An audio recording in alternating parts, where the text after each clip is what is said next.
From the high desert and the great American Southwest, I bid you all good evening, good morning, good afternoon, whatever the case may be, wherever you are in the world's time zone. Sports in order. I'm Judge Bell. Actually, welcome to Midnight in the Desert, truth or trash version. We're going to try it anyway, see how it works out.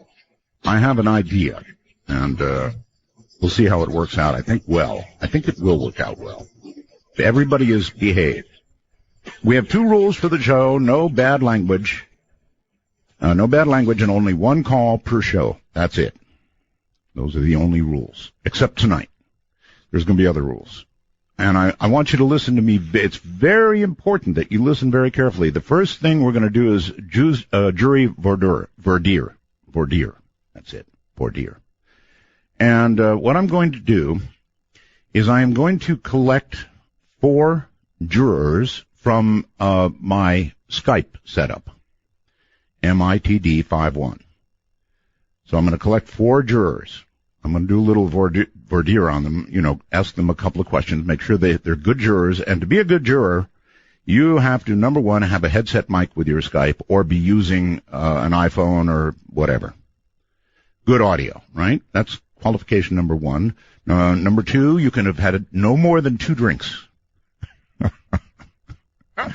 What jury is allowed to do that? But no more than 2. Small ones. And let's see, number 3, you've got to be of good character, upstanding moral citizen, and all that. And what I'm going to do is I'm going to impanel 4 jurors on Skype. I can do that. In fact, I'll show you how I can begin to do that. Let's see if we can find one right away. Michael, are you there? Yes, I'm here. You are. All right, Michael, turn off all devices. Alrighty. Because you'll be hearing on the air. Now, to be a juror, you have to be willing to spend an hour with us. Can you do that? Yes, sir. Are you of good character, Michael? Yes. I'm hearing something in the background. That's not good. That's distracting. The TV. I will turn it off. All right, that will distract other jurors. All right. You can spend an hour with us? I can. All right. Guess what, then? You are juror number 1. Awesome. Okay. Juror number 1. Stand by, please. Now, let's continue voir dire. Let's make it, oh, you know what? I just screwed up. See? I am so sorry. Michael, you need to call back, please. That was my fault. Totally my fault. Dino is here, though. Dino? Yes, I am here, Art. Okay, Dino, you sound too loud. You need to back away from whatever it is you're too close to. My phone must be too good. Oh, that's good. Now you're good. Okay, good. Okay. Are you qualified to be a juror, Dino? I certainly think I should be. Because you're upstanding? I certainly am. No more than 2 drinks? Yes, sir. Okay. All right, Dino, you're number 2. If Michael calls back, he's going to be a juror number 1. Now watch how I do this, I think. Let's see. Michael, are you there? This won't work if I can't add. I'm trying. Add to contact. Add to group call. Well, I tried, and it doesn't. Oh, if this doesn't work, that's going to mess up my whole scheme. It should be adding. I should be able to add, and I'm not able to add. Let me try again. Okay. John, are you there? No. And if I answer it like that, it knocks off Dino. This is just not good. Now Jack is there, right, Jack? Yes, sir. Okay. One more time, I'm going to try this add to group call stuff. For some reason, it doesn't seem to be doing it. Let's try it. Okay. Now we've got a caller, but we've also got one who got slammed onto hold because it didn't add properly. So I'm still having to try this. I'm sorry, folks. I figured this would just work. It does on my other setup. Who have I got here still? You still got Mike? Michael, okay. I'm really trying to figure out how to do this. And see, that's going to knock you right off again. Hello there. Michael, are you there? No. Must be Jack. Yes, sir.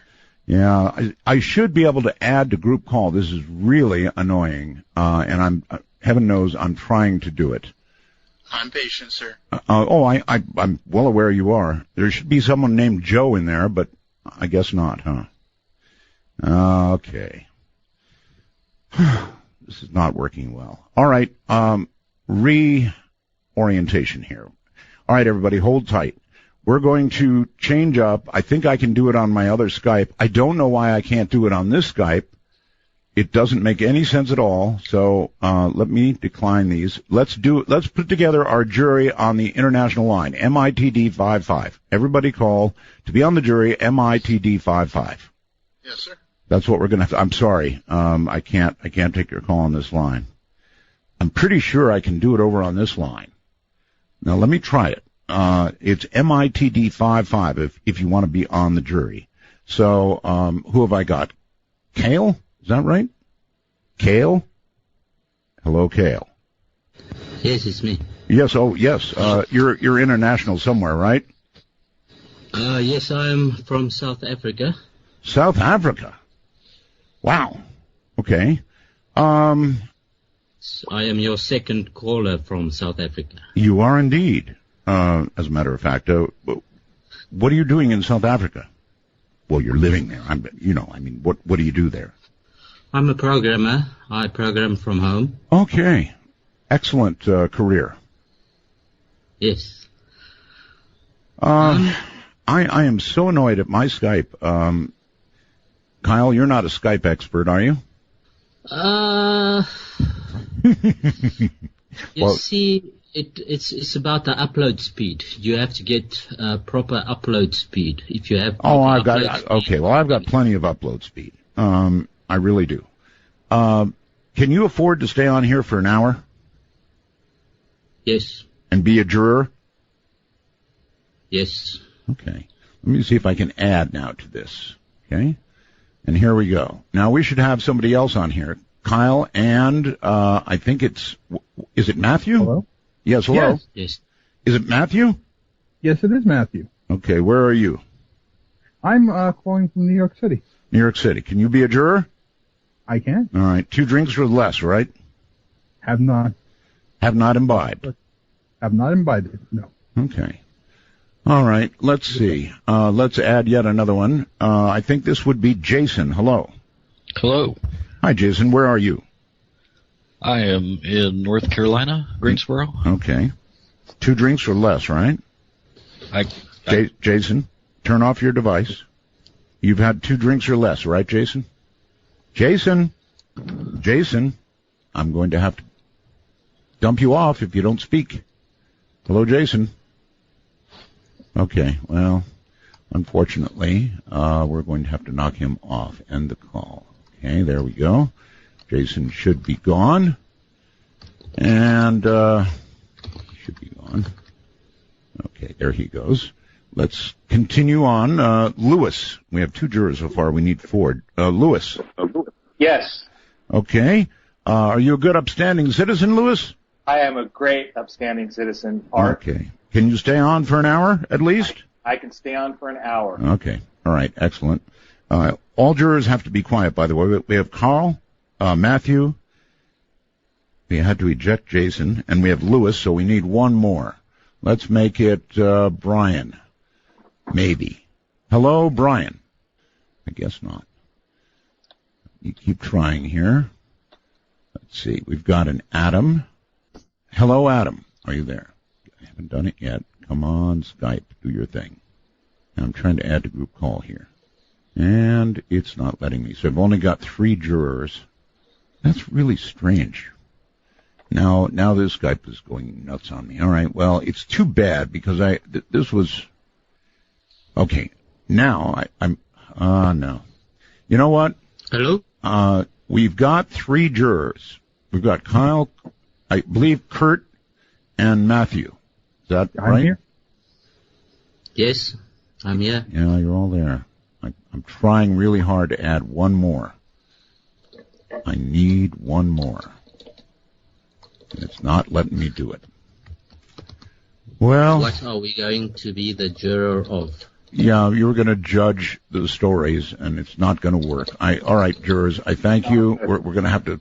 I'm not going to spend all night trying to make this work when it won't work. So I'll just say thank you all for trying, and we'll do this a different way. Looks like I cannot impanel jurors on Skype because Skype won't let me add that many people. So I tried. All right, so here is what we're going to do. I'll allow my Skype people tonight only to call MITD 51 or MITD 55. We have to adjust as we go here. And here's what we're going to do. We're going to take stories from callers on the phone.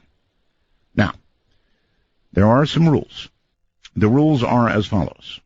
They must be, or they should be, real life stories, if possible. No UFO sightings because a jury can't possibly decide on UFO sightings, and no ghost sightings because, again, a jury can't really decide on those. Now, if you were physically abducted, okay, I'll go along with that.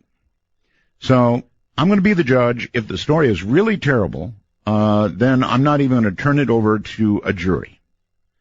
If the story is interesting, compelling, fascinating, scary, whatever, I will turn it over to a jury that I will simply pick, and we'll ask truth or trash. We're going to let the people, let's see, what am I going to do? I guess I should pick my stories from Skype. You think? See, I'm all messed up now. I really had a plan tonight, and that was to put my jury together by Skype. But apparently when this many people call Skype at one time, it loses its brain, and I don't know what it does. Anyway, so I want stories. I want good stories. And then I'm going to allow people to judge. All right? And so I guess I'll take some stories. I know that people are listening on the phone. I'm going to now take stories. So forget the jury idea. If you have a story, a compelling, interesting story, then I want to hear about it. Now, here's everybody can groan, my big speech about Skype. I shouldn't even be using it, seeing what it did to me tonight. You should actually be able to, add an endless number of people. So here is my Skype deal anyway. Tonight only, everybody can call either one of the Skypes. I don't care. MITD 51 or MITD 55 if you have a story you want to submit to the jury. And I have a jury sitting here on the phone. All the phone lines are full. So I've got what can be a jury. Maybe I should do a little voir dire there very quickly. We'll have to do this somewhat backwards. Hello, in Allentown. Hello. Hi, Art. Hi. Can I trust you to be a juror and stay on the line? You could either trust me to be a juror or tell a story, either one. Okay, you're a juror. All right? Okay. What is your name again? First name? Johnny. Johnny. Okay, Johnny. You are now juror number 1, okay? Sure. Hold tight. All right, I'm going to this call and say, hello there. What is your first name? Hey, this is Tom from Florida. Tom? Yeah, from Florida. Okay, Tom. Can you be a juror? Absolutely. You've not had more than 2 drinks? Oh, no, not a drinker. Upstanding dude? Oh, yeah. All right. You are now officially a juror. Juror number 2. Juror number 3 is right here, possibly. Hello. Yes, this is Big Howard from Coshada, Louisiana. Did you say Big Howard? Yes, sir. Can we just call you Howard? Yes, sir. That'd be fine. Okay. No more than 2 drinks, right, Howard? Right on the margin, too. Yeah, all right on the margin. That's fair. All right, you're on hold. And let's go to New Jersey for juror number 4, maybe. Hello. Hello in New Jersey. Going once. Hi. Yes, hello. Okay. The judge, unfortunately, has got to reject juror number 4 because you don't have enough of a telephone line. The nation's capital. Look at this. Washington, D.C. Would you like to be a juror? Sure. Okay, what's your first name? Patrick. I'm sorry? Patrick. Patrick. Okay, Patrick. Okay, you are going to get to listen to stories from people on Skype, along with the rest of the jury. I'm putting you on hold right now. None of the jurors should hang up. That would be some kind of terrible disqualification or something. I don't know. Again, these stories should come from real life if possible. They should be compelling. You can make them up. You can lie your butt off if you want to. I don't care. Just do it well. Make them believe. The jury is waiting for you at Skype. MITD51 or MITD55. That was hard. Thank you, Skype. Thanks for all that. I appreciate it. I thought I could put a whole bunch of people on hold, but apparently not. All right. I'm no Judge Ito. I'm tough, so you've got a story. We're here. Gonna take a lot of love, change the way things are. Gonna take a lot of love. When people are out, gotta get a messy, get it all through. So that mama got you after right. Take a walk on the wild side of midnight. From the Kingdom of Nye, this is Midnight in the Desert with Art Bell. Please call the show at 1-952-225-5278. That's 1-952-CALL-ART. All right, we're going to go to Skype, MITD51 or 55, to collect stories. Now, again, these should probably be real-life stories, and they have to be good stories. And if you're going to lie, lie like a pro, so they believe you. The whole point is to get the jury, made up of Johnny, Tom, Howard, and Patrick, somewhat skewed on the male side, it would seem, to believe you. And they're probably a pretty tough jury, I would imagine. Let me give out one more number that you can use if you have a superior story you want to tell. That would be area code 575-208-7727. That way we can at least get one by phone. Area code 575-208-7727.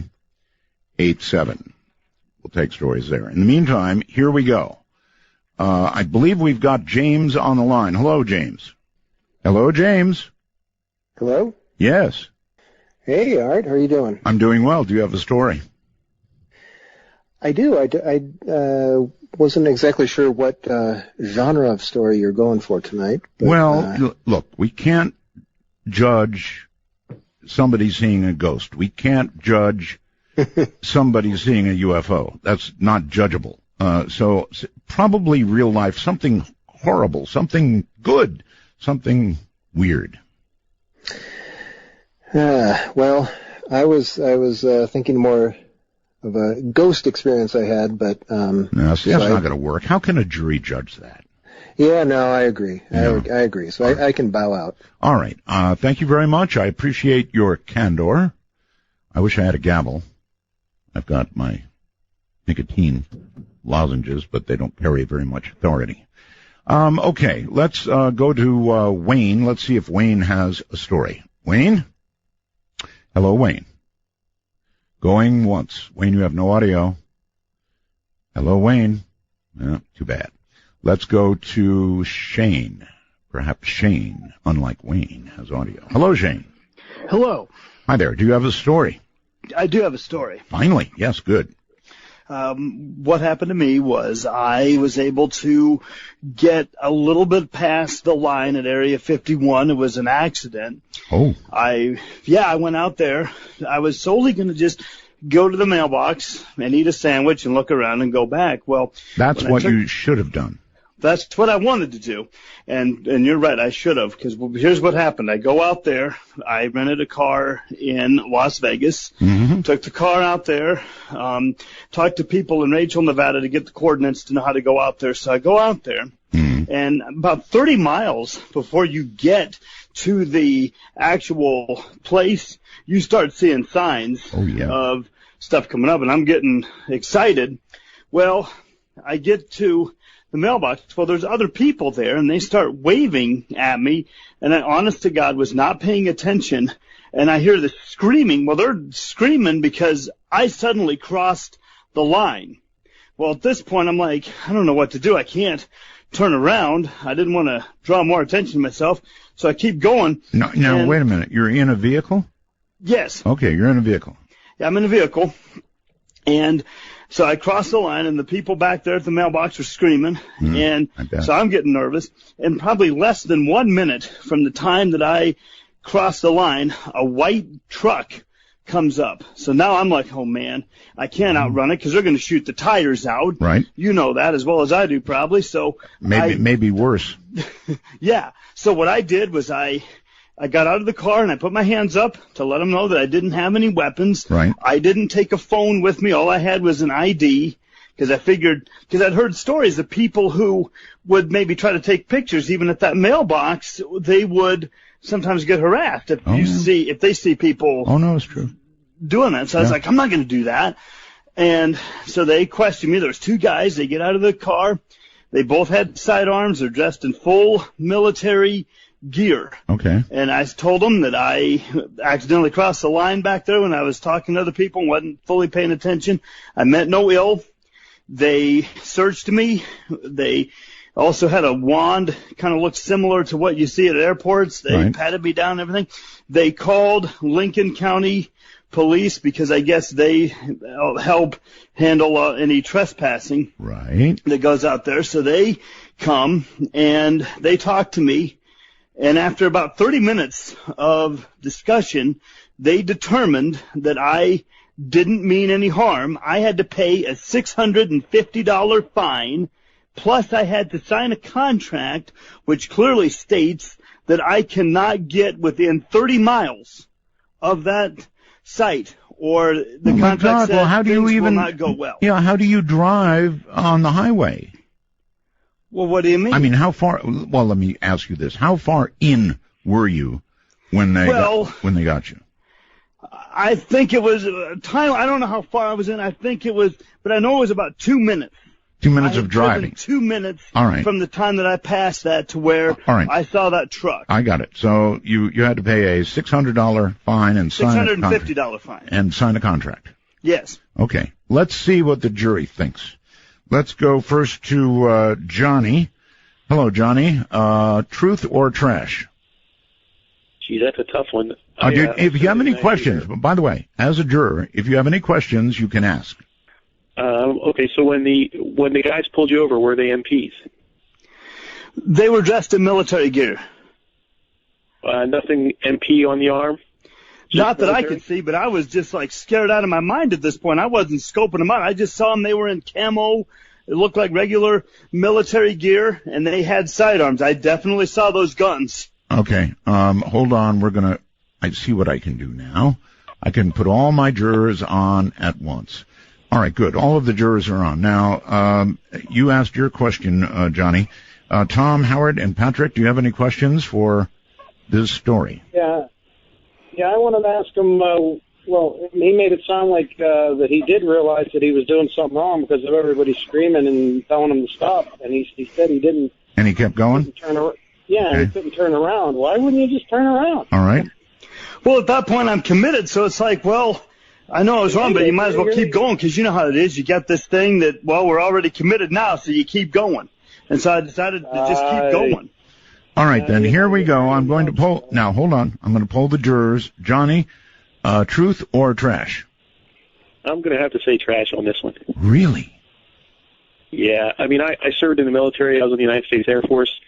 2 minutes in, I'm surprised I knew guys who worked on flight crews. If you put your bag over a line, they would jack you up. Okay. And he didn't sound like he got very jacked up. I mean, the $650 fine is a lot, but okay. All right. Well, he was really in. All right, Johnny, hold it there.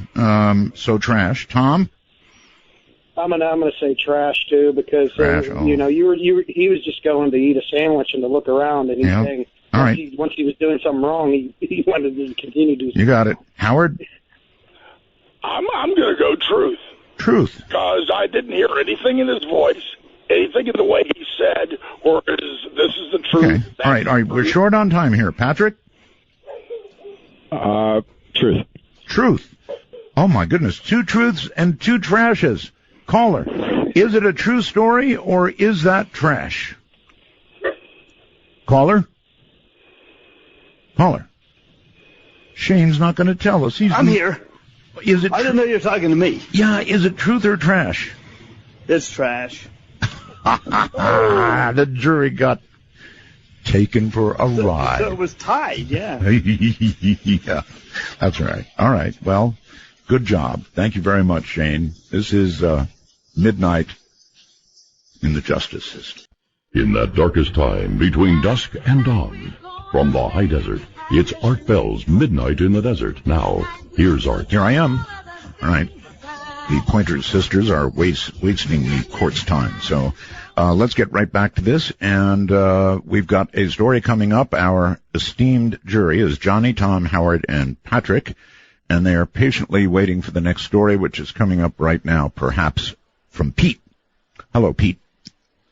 Hello, Art. Roswell's, and if I could holler at my friends at the Into Infinity board, I'd like to do that. All right. Well, you just did that.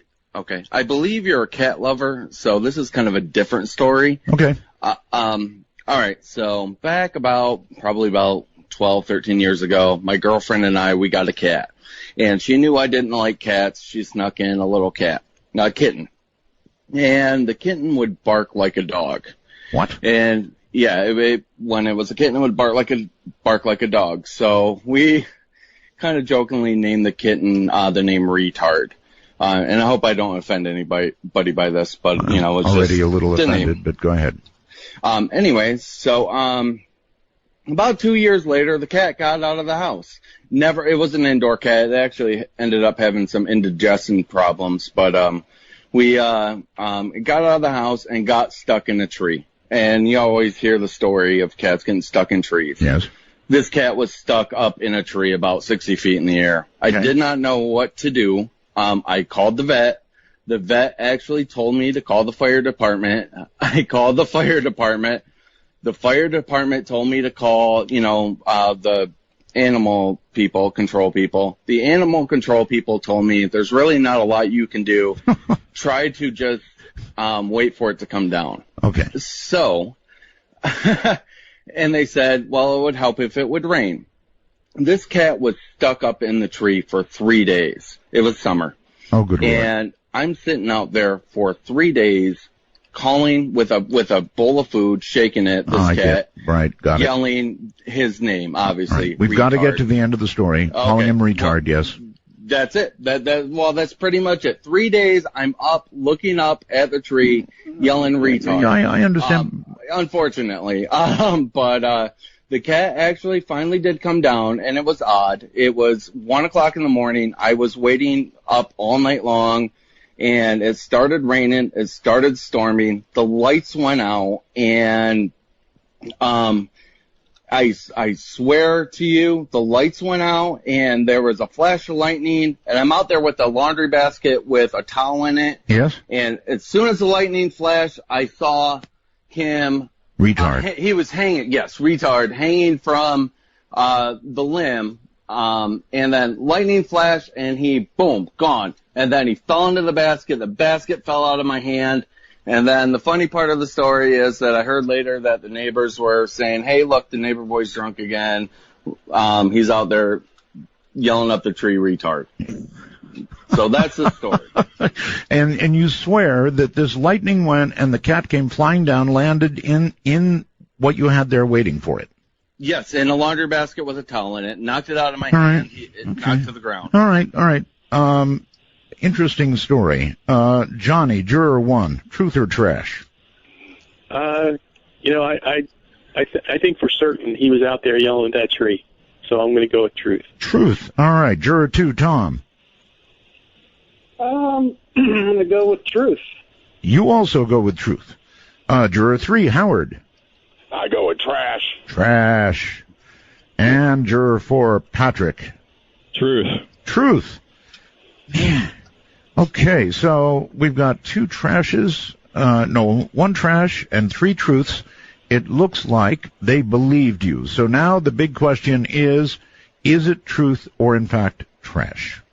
It is actually truth. The only thing that is trash is the punchline who I've told people the story is, the neighbor saying, the neighbor boy's out there drunk again, yelling up the tree. Yeah, you sound a little on your way tonight, too. Yep. Yep. Thank you very much for the call. And there you go. They believed you. You know, it's funny. I believed the first guy. I thought the first guy's story was right on the money. That's like the fine you get. That's what they do. He really had it down. He had sold me. I was sure it was true. All right. Let's see. What if we get a lot of people is what we got. Let's go with Jareen. Is that correct? Jareen? That is correct. Okay. Welcome to the show. Do you have the story? Yes, I do. All right. The jury listens. Proceed. I'm in an apartment with my roommate. I'm in my room. I smoke a pipe. And when you smoke a pipe, you have a tool called a tamp. And this particular tamp was a GBD tamp. It's got a little, it looks kind of like a pipe. It's silver. It's got a little pointing thing on it that you can dig around inside. And then the other end is flat, so you can push the tobacco down with the fire and get it all good for smoking. Okay. So I get ready to smoke my pipe. I keep all my pipe stuff in a little box. I open the box. My tamp isn't in there. So I start looking around, and I'm the kind of guy, when I lose something, I just go bananas. I got to find it. So I'm looking around in my immediate area, like, hey, it could have fell on the floor, it may be on the desk. Yes. So I look around, I don't see it. I get frustrated. I'm like, okay, well, wait a minute, it's got to be here someplace. Okay. So I move the chair away. I get up. I start looking around. I don't see it any place. I go and ask my roommate. He's in the other room. I say, hey, have you seen my tamp? Did I leave it out here? No, man, I haven't seen it. Great. I go back in there. Long story short, I took everything out of the room, item by item, systematically, one at a time. I get freaky when I lose stuff. No, I know. I've done it myself. I take everything out of the room. There's literal furniture, there are lamps, everything. There's nothing in the room. I'm standing in the other room. My roommate never got out of his chair. He was watching a ball game. He thought you lost your mind. Exactly. And I'm saying, man, it's got to be here. It's got to be here. What's the deal? He's like, oh, you left it someplace. You took it somewhere, whatever. I walk back in the room, and there's my tamp in the middle of the floor. And you think that it was placed there by... I have no idea what happened. You had eyes on your roommate the whole time?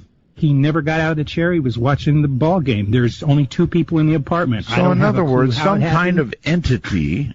I mean, if you actually emptied a whole damn room... Some kind of entity had to have done that. All right, fine. I'll put that to the jury. Juror number 1, Johnny.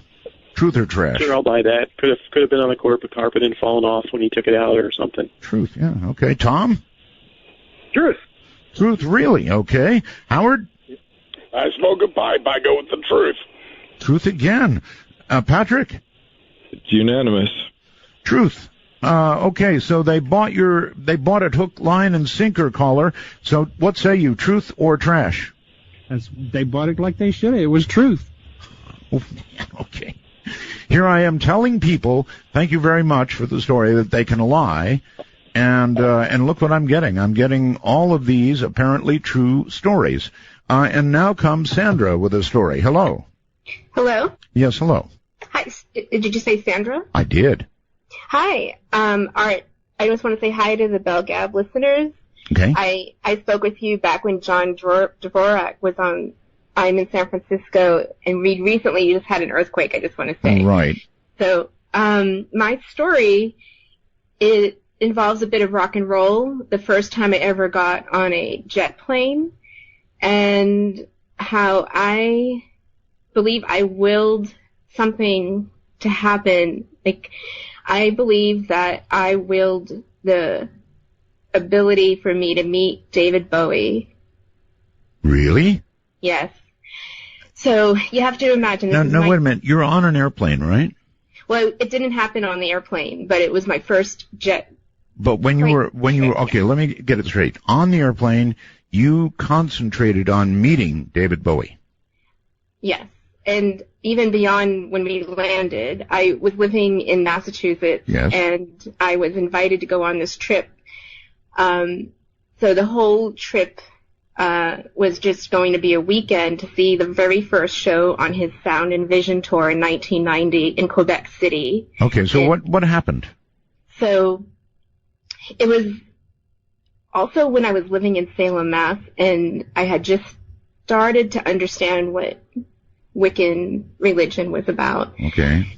So I really was into the whole idea about focusing. Yes. Meditating, and okay. I used order that. in the courtroom. We need to get to the end of the story here. Sure. So I had to imagine when he was going to come out of the hotel. We were in the same hotel as him. Yes. For sound check. And I imagined that I was going to be either in the elevator when he got in or when he got out. And I basically had to cross through almost half of the Quebec City to get back in time. I got to the elevator, I pushed the button, and there he was. And there was David Bowie. With his bodyguards. With his bodyguard. And you did what? You said, oh my God, David. I actually sort of nodded and curtsied. It was a really bizarre experience, but it was the most amazing thing I have ever experienced. And I have a photographic memory with things like this, so I can picture it right now. Okay, well, I can too. All right, hold on. Jury's coming up. Juror number one, Johnny. I have one important question, Art. Okay. Did you remind him of the bait? Did I remind him of the beat? The bait. Bead? We're not getting... B-A-B-E. What is it? It's a line from one of his performances. Did you remind me of the babe with the power? What power of voodoo? No. Okay. Truth or trash? You believe it, so I'm going to say it's truth to you. Truth, okay. Tom? Yeah, she had too many details. She really sounds like she believes it, though, or that it happened, so I'll say truth. Okay, all right. Howard? Truth. Truth, wow. And Patrick? I'll say truth because of the curtsy detail. Yeah, that was kind of a cute little detail. All right. So, Sandra, now you got to own up. Is that story true or trash? Truth or trash? Sandra? There's nothing I could make up about it. So it's absolutely true. Absolutely true. Yeah. All right. Well, thank you very much. I must say, I'm impressed by this jury. I want to thank you guys. We're not done with you yet, so stay there. I'm very impressed with the jury's ability to ferret out the apparent truth thus far. Let us go to James. Hello, James. Are you there? Yeah, I'm here. Okay, we've got a little audio trouble. You get good and close to whatever you're talking into. Is that better? It is, yes, actually. Okay. You have the story. All right, my story is about 5 years ago. I had real bad insomnia problem, and I was laying on my bed trying to go to sleep. It was about 2:30 in the morning, and all of a sudden, I felt like this presence in the room. I felt like someone was watching me, and then the next thing I know, at the end of my bed, right next to my feet, I looked down right as I felt pressure at the end of the bed, and the bed actually had an indentation in it where it looked like someone was sitting on the bed, but I couldn't see anybody at all. It freaked me out. I mean, believe me, I didn't go to sleep for the rest of the night. I got up, I looked around all the house, there was nobody there. Okay. But I swear to God. Is that it, or is there more? That's it. Okay, no, I can't turn that one over to the jury. I said, no ghost stories. We need things that can sort of be judged. And, I'm not going to ask the jury to judge a little indentation in your bed. I'm sorry. Brock, let's see if you've got a story. Hello. Hello, Brock. Hey, yeah, let me extinguish my device real quick. Thank you. Even knows the lingo. That's good. Anyway, Brock, yeah. Are you ready? Yeah, I was diagnosed early on as having a conjoined twin. Wow. Yeah. Okay, turn your device all the way off, please. All right. Thank you. You had a conjoined twin, really?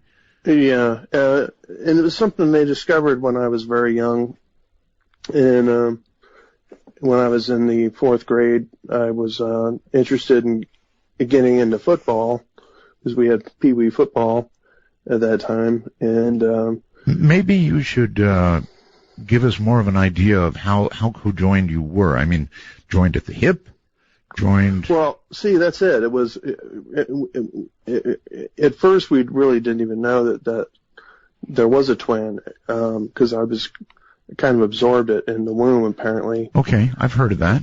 And so I went in for physical to get cleared for football, and the doctor saw some things on the, because I had a problem, I guess with, he noticed there was problems with breathing, and so he ordered an x-ray, and that's when they found some things.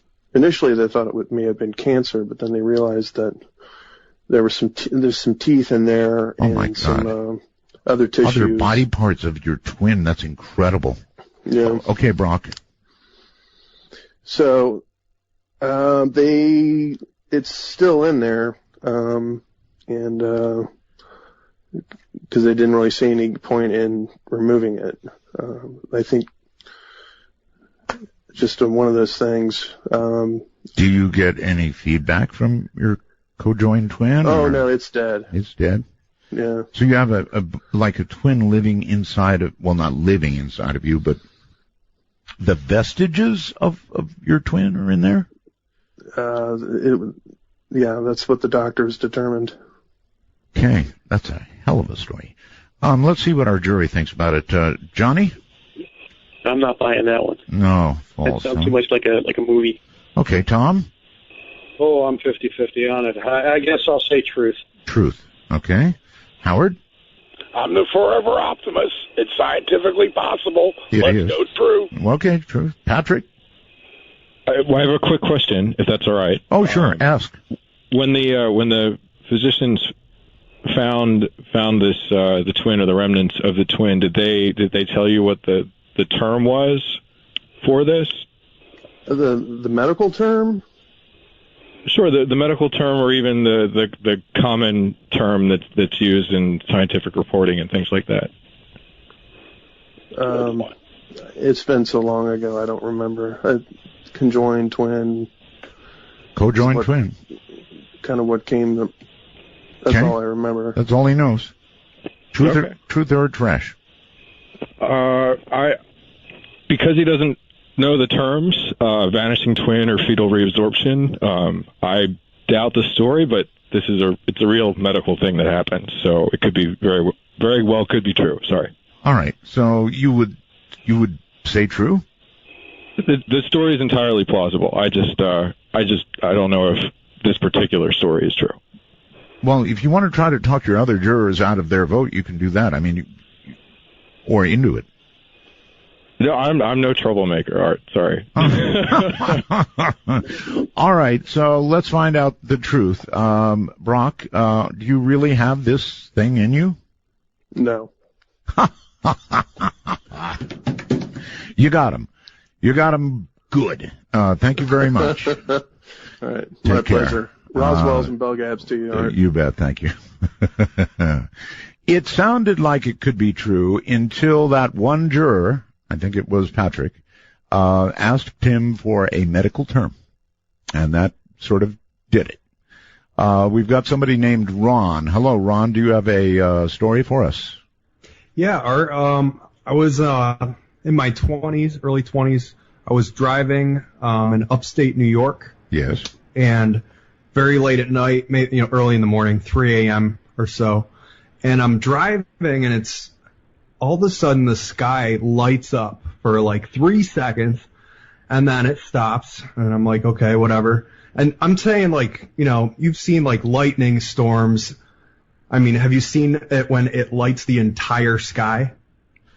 I have. Like yes, that. I have, yes. Okay, so it was like that, and I'm driving, and as I'm driving, this keeps on occurring at random times. And then all of a sudden, well, before I get to it, I'm looking and I see all the houses' lights as I'm driving through this little farm area. They all like turned off every time the light shone in the sky. And so then I just kept driving. I looked over to my left and I saw this farmer's field. And there was this massive dome of light. It was like a half of a sphere right in the farmland. And I looked over there and I was like, what the heck is that? And I kind of like forgot about it for a while, or I just talked myself out of it. Remember now, we're not doing UFO sightings. That wasn't, well, I'm not sure if it was a UFO or not. Yeah. It could have been like a Transformer or something in the middle of See, but there's no way a jury can judge that story. Oh. Not really. That's why I said no UFO sightings, no ghost sightings, because how is a jury going to know? Now, if you were abducted, taken by a spacecraft, we'll take that kind of story. Otherwise, real-life stories. This is Midnight in the Desert.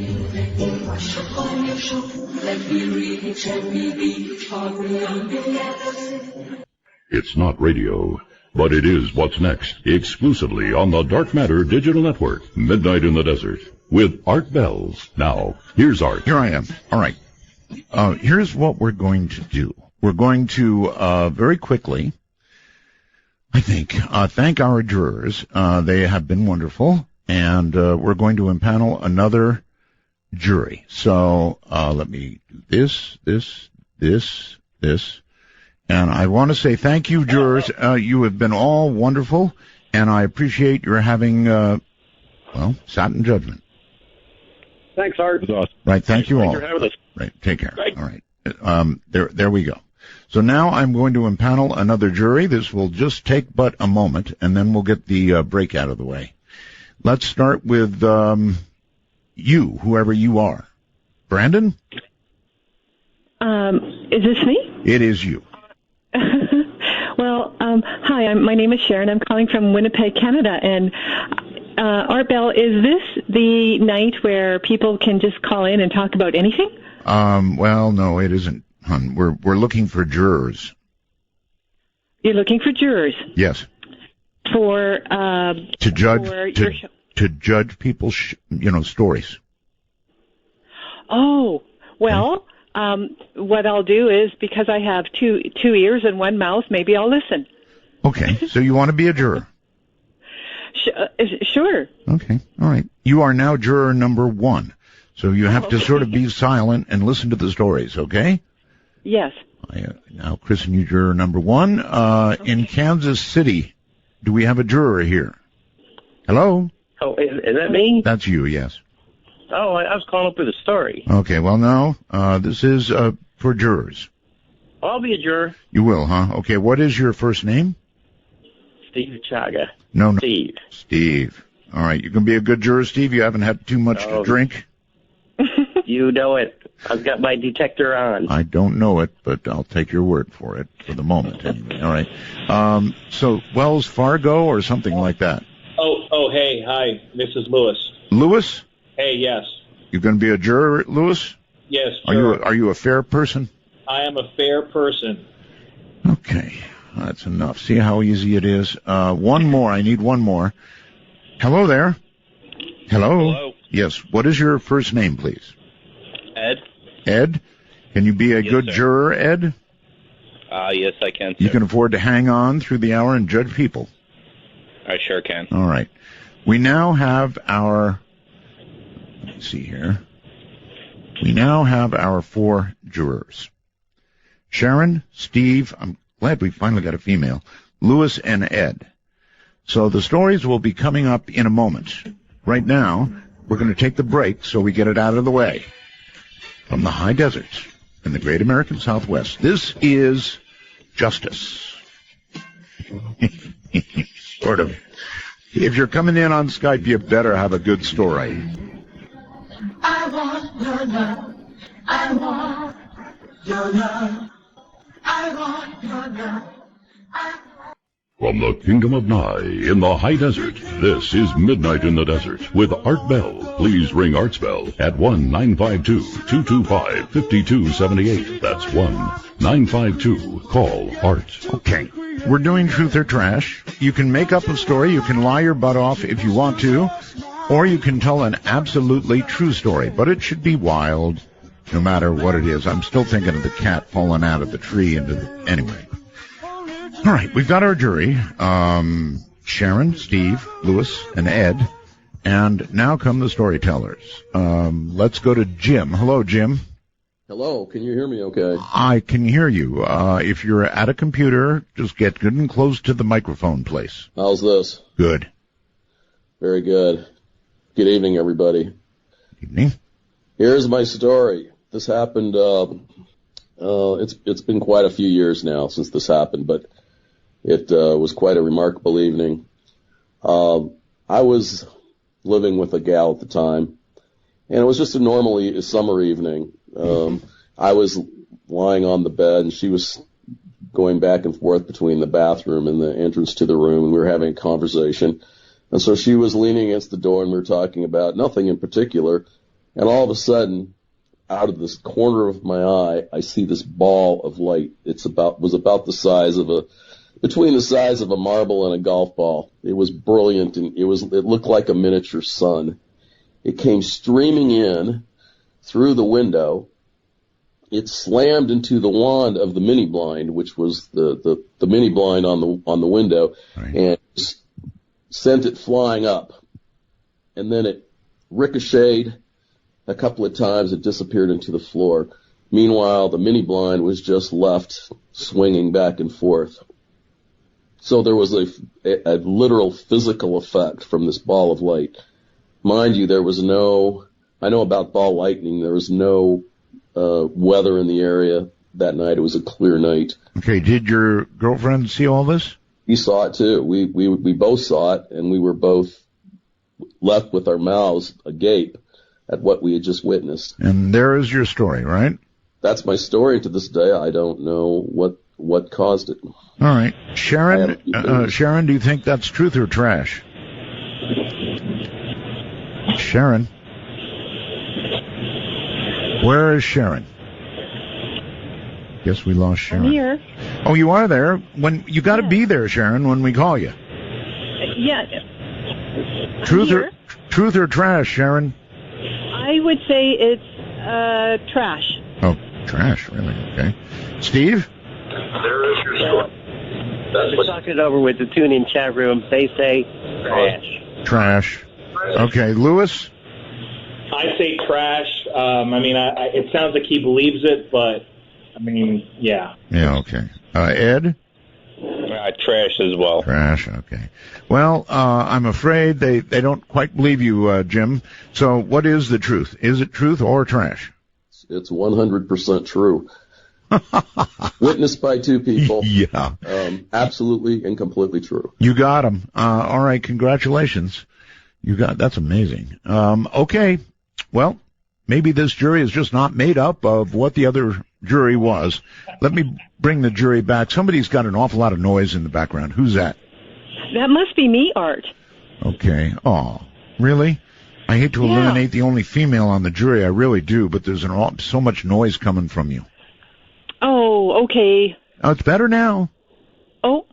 Okay, so all right, we're gonna let you stay on the jury for now, Sharon. All right? Okay. All right, stay right there. Okay, let's go to our next storyteller, who would be Richard. Hey, Art. Oh my God! Now you've got a lot of noise. Yeah, I'm driving a truck in Montana. If it's not good, I'll let you go. Well, how good is your story, Richard? Well, it's pretty good. I'll make it really quick. Okay, good. Me and a friend were working for a place putting in cell phone towers. We're pouring a concrete base. Yes. And we couldn't get the concrete trucks up there, so we were flying it up with helicopters. And so about halfway through the day, my friend's pulling the handle on the bucket to release it. Right. Well, his finger gets wedged in there, and he grabs on with the other hand, and the helicopter goes up, and so he just grabs on, and then the handle releases about 10 foot in the air. But he just kept hanging on, and he got up about 500 foot in the air before we could let the helicopter know he was on there. Oh my God! And he's hanging. Wait a minute. He's hanging from his finger? Well, not from his finger. He grabbed on with both hands. Both hands. He's hanging onto the helicopter 500 feet in the air. Right. And we let the kid know that had a radio to talk to him that there was somebody on there. And so he just kind of stopped and let him down. And my friend got down to the ground, jumped off, and ran back up the hill. And we just kept working the rest of the day. But I wish I had a video of it. It was crazy. All right. Well told. Jury, Sharon, truth or trash? Well, I'm going to say truth because he's being specific. Okay. Very specific. Steve? It's a very interesting story, but I think he's pulling my finger. I would say trash. Trash. Okay. Lewis. I'm going to say trash as well. Trash. Okay, and Ed? I'm going to say truth. It was very specific. It's a very split jury. Give him the benefit of the doubt. Okay, well, there you have it. All right, thank you, jury. It's a split decision, my friend. Two say truth, two say trash. What, in fact, is the truth? It's absolutely true, and my bosses were scared the BLM guy was going to find out, run us off. Oh, man. What a story. All right, Richard, you're really in a truck? I'm really in a truck here. Unbelievable. Hey, listen, get on the CB and let them know we're back. I don't have CBs. They got cell phones now. What kind of truck doesn't have a CB? Okay, all right. Thank you, Richard. All right. See you later. That's amazing that we get people like that on a truck. That is really cool. All right, let's try Tyler, I think. Hello, Tyler. Hello. Speak up a little bit. Sorry, I was turning my radio off. That's good. You're good now. Okay, quick story.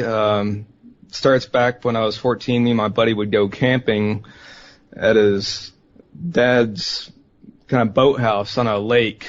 Right. Pretty short distance from our city. Right. Anyway, the way it started as, adolescent boys would like to stay up at night and just kind of walk the camp trails. We thought we were tough, without flashlights or lanterns, anything like that. Sorry, it's still just thinking about it kind of gets me going again. That's all right. But we're walking, it's, moonlit night, and we're just kind of, BSing while we're doing it. From all of a sudden, we see in between the trees and the path, we see a large figure jump from tree to tree. From tree? Kind of like when you see one of those monkeys in National Geographic just launching back and forth. Right. We basically just get startled because we don't know what it is. And then all of a sudden we just see I'm not kidding you, Art, two red eyes staring at us from the top of the tree. You know I hate red eyes. Yeah, I tell you, I'm there with you, buddy. And it just started emitting some kind of mix between a howl and hiss. And it just, basically at that point, we just hightailed it, stumbling through the dark, barely making it back to the campsite, and just, commenced to try and get a shred of sleep for the rest of the night, but just still, I laid in my sleeping bag, pretty much what you would do when you just zip it over your face and pretend like it's not there.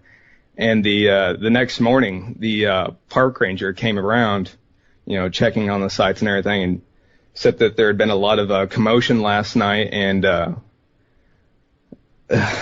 sorry, it's just kind of hard to put it. Basically, there were some animal remains that had kind of looked like a predator had attacked it. I'm glad that they weren't remains of your buddies. Yeah, myself included as well. But that's my story. I mean, right. I've been out in the wilderness before. I know what a cougar sounds like because we have a lot of them in our area. And I can tell you for sure, Art, that was not a cougar at all. All right. No, it's a good story, actually. All right, jury. Sharon, what did you think of that? Truth or trash? Well, a darn good story, but something's telling me, I want to say it's true, but I'm going to say false. Okay, trash. Steve? Trash. I'm leaning towards true. I think he saw a big musky ape out there. I think he's saying true. True. Okay. Lewis? I'm going to give him the benefit of the doubt and say that it's true just because I've seen some weird stuff while I'm out camping, so I feel you, man. Whatever it was big, that's for sure. Yes. All right, Ed? I'm going to go with trash. There was a lot of hesitation in his voice as he was telling the story, so it was either he was making it up as he was going or it was nervousness. So we have a split jury. I guess under normal circumstances, you have to let people like that go. However, let's bring him back and find out, is it truth or is it trash? I was completely trash, Art. You got him. You got him good, too. At least two of them. All right. Thank you very, very much for the story. Thanks, Art. And take care. Well told. You see, it can be an absolute lie. You don't have to tell the truth here. If you've got something good enough, well, yeah, sure, let it fly. But if you want to make something up, this is the time for lying. I believe it's Tom. Hello, Tom. T-H-O-M? Tom? Yep, gone. All right, too bad. Let's see. Manila Thriller. You got him. Hello? Hello? Yes, turn off your device, please. I will, Art. Okay. I'm here. All right, good. Where are you calling from? I am calling from Burbank, California. Burbank. Okay. Yes, sir. Excellent. Do you have a story? I sure do. All right. Let her rip. It's a true story. You guys Okay. are going to hear the truth tonight. All right. Well, Okay. I mean, so how can Art, we you know? relate to this, and I'll keep it PG. Okay. I was 17. Mhm. We were cruising through the Sunset Strip looking for some action at 17, me and my cousins and some friends. And we saw these two beautiful girls walking down the street that were over 6 foot tall with their heels on. And they were done up. So, we circled around a couple times and we started chatting up to them. So they took us back to a hotel. And, there was 4 of us. We're all 17, 18, 19 like that. I was 17. There were 4 of you? There were 4 of us. 2 of them? 2 women.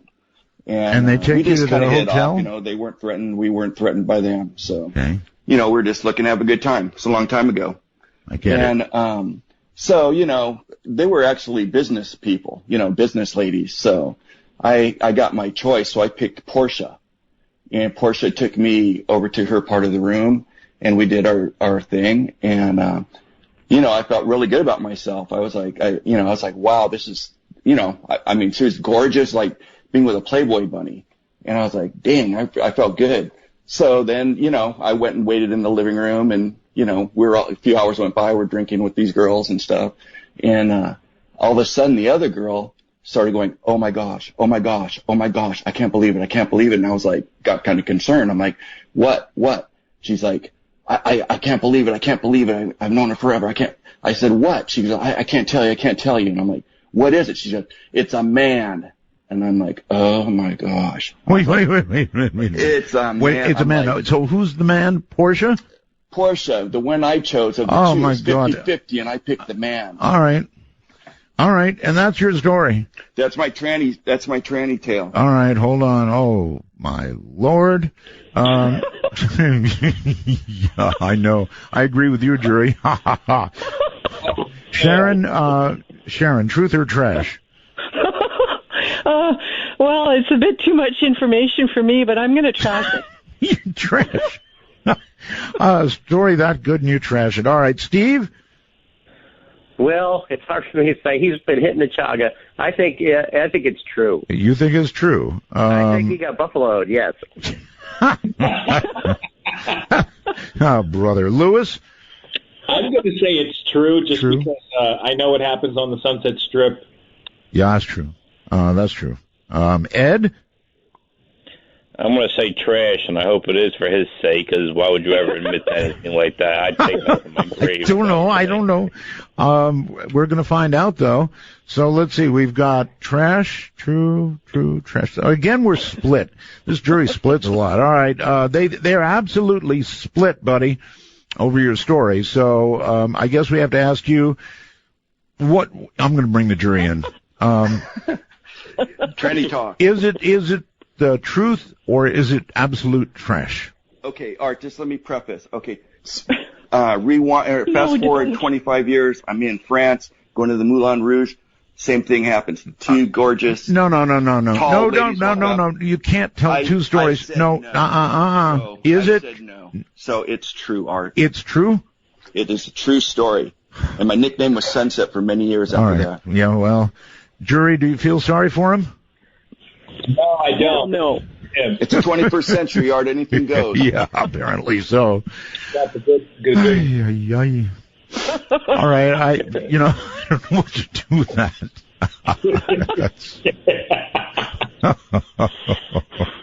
Oh, God, let's go on to the next storyteller.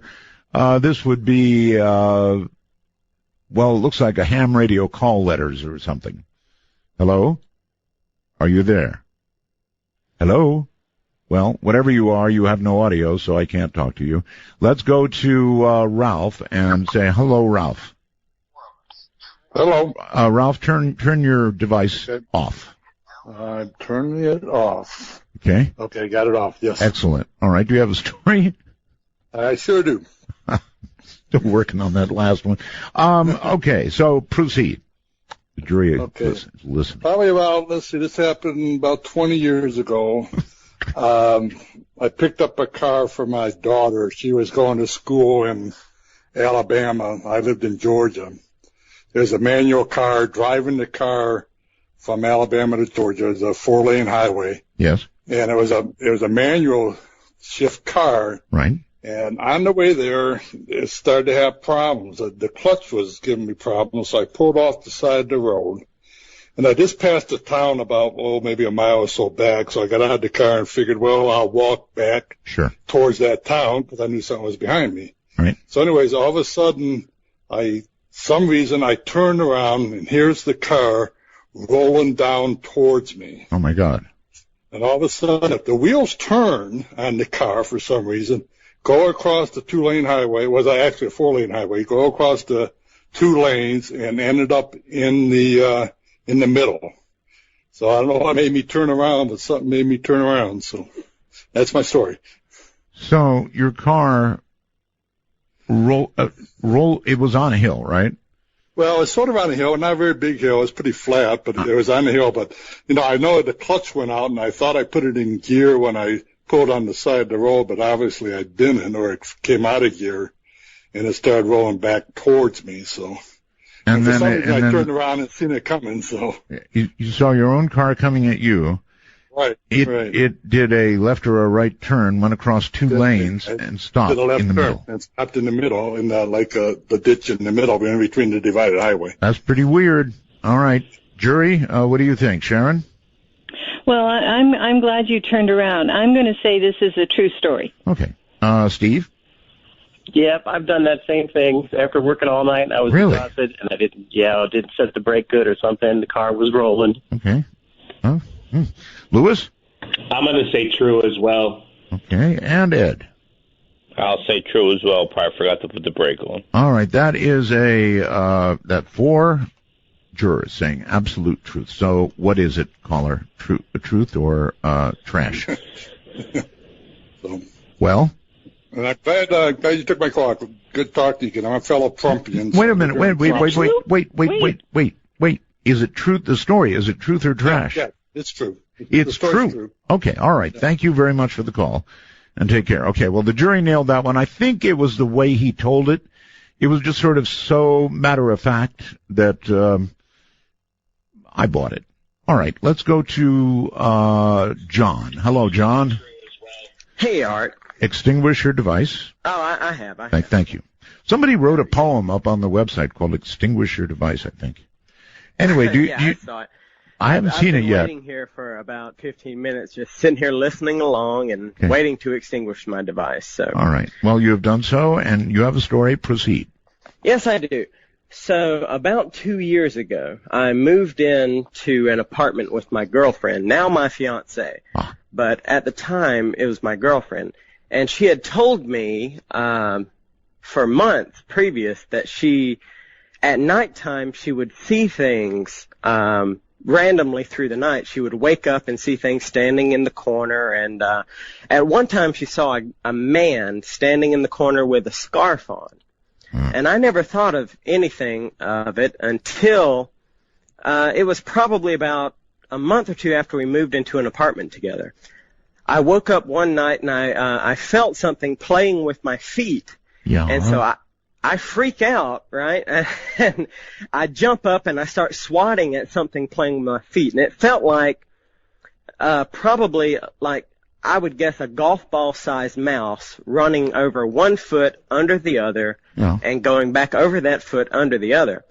And so, of course, she thought I was just dreaming about it that night. And so as I'm swatting at my feet, she's telling me to calm down. And all I could think about was her telling me about how she saw things staring at her at nighttime. And I calmed down eventually. But right before I was about to go to sleep, I feel these things playing with my feet again. So I jump up and I start swatting at my feet again and freaking her out, freaking the dog out who sleeps between us. And, and since then I've woke up once again, experiencing sleep paralysis and seeing this tall, dark being staring at me during sleep paralysis. All right, well, now how can a jury judge this? They really can. It's really me telling the story and them saying whether or not I'm full of it or not. But all I know for sure is I felt something playing with my feet one night. Rats on the feet, right? Right. All right, so rats on the feet. Jury, very quickly. Sharon, you're laughing. Truth or trash? I'm sorry. Well, John, I'm going to say it's trash. Okay, Steve. It sounds really silly. It sounds like Elton John or something is playing with his feet. I'm going to say trash. Yeah. Lewis? Sounds like he has cockroach problems. Yeah. Trash. Okay, and Ed? I want to say truth because I believe he believes that happened, and there is a version of sleep paralysis where that can occur. There is. All right. So is it truth or trash, caller? Well, all I know is you're playing truth or trash. Philadelphia Freedom. It's truth. All right, this truth. John is being truthful with you. Thank you very much. We'll be right back. Time to change and now before gets fast. But the fever's gonna catch you when the bitch gets back. Take this unwanted, make it blow away, blow away, blow away. You're raging into the night with Midnight in the Desert. To be part of the show, please call 1-952-CALL-ART. That's 1-952-225-5278. Well, all right. Welcome back, everybody. This is hard. It's really hard because I had in mind to do it a whole different way. But in fact, we're going to do it. Don't worry. Let me be sure of my jury. I know, Sharon, you're there, right? Yes, sir. And I think, Lewis, you're there? Yeah, I'm here. Hey, and Art. We've got a new member, I think, Diane. Is that correct? Yes, and I am from the Talking Art Bell Midnight in the Desert Facebook group. Way to give a plug. Wonderful group of people, yes. I know what they are. Dino is still waiting to get through. So. Okay. All right, and who's our other juror? Ed, I'm still here. Ed? Yes, sir, I'm still here. All right, Ed. All right, that is our jury. Sharon, Lewis, Diane, and Ed. And here is our next story. It's going to come from Chris. Hello, Chris. Hello. Hi. Wow, it's amazing to be on air with you. Well, that's what you should expect when you call. Here's my story. Well, okay, you got to get good and close to your microphone, Chris. Look for it on the computer. It'll be a little round hole there. You need to get right up to it. I'm not using the computer. I'm using my Android. Okay, in that case, you need to not be on the speakerphone. Okay. Okay, switch to being on the phone itself. That's very important, folks. You don't want to be on the speakerphone. You want to be on the phone. Well, looks like Chris dumped us by mistake, so sorry about that, Chris. Let's try Andy. Hello, Andy. Yeah, I'm here. You also are almost impossible to hear. Can you hear me? No, you're mostly not there, Andy, but thanks for trying. See, that's why I try to get people set up. Let's try Peter. Hello, Peter. Wait. Can we pick up? Peter, yes? Hello. Hello. Oh, yeah, we got you. Okay. Okay. Beautiful. Fantastic. Right. Peter, talk directly into your device and turn off. Yeah. Got it. You've got me on speakerphone, don't you? No, I got you on Skype right now. Right, but it's on speakerphone, though. Yes. Turn it off and just talk into the phone. Okay, talking on the phone. Yes, the phone. Don't put us on speakerphone. That's... I might have to show on the phone running. Then I don't... Let me see. I don't know how to do this. Oh, shoot. When I talk now... all I can say is you're going to have to get... Yeah. Okay. See, it's all a big mess when we're on speakerphone. You put me on speakerphone, don't It just doesn't work. No, I got you on Skype right now. Okay, sorry, can't do that. See, that's a lesson, everybody. Do not put it on speakerphone. Talk directly into your phone. Hello, Mike.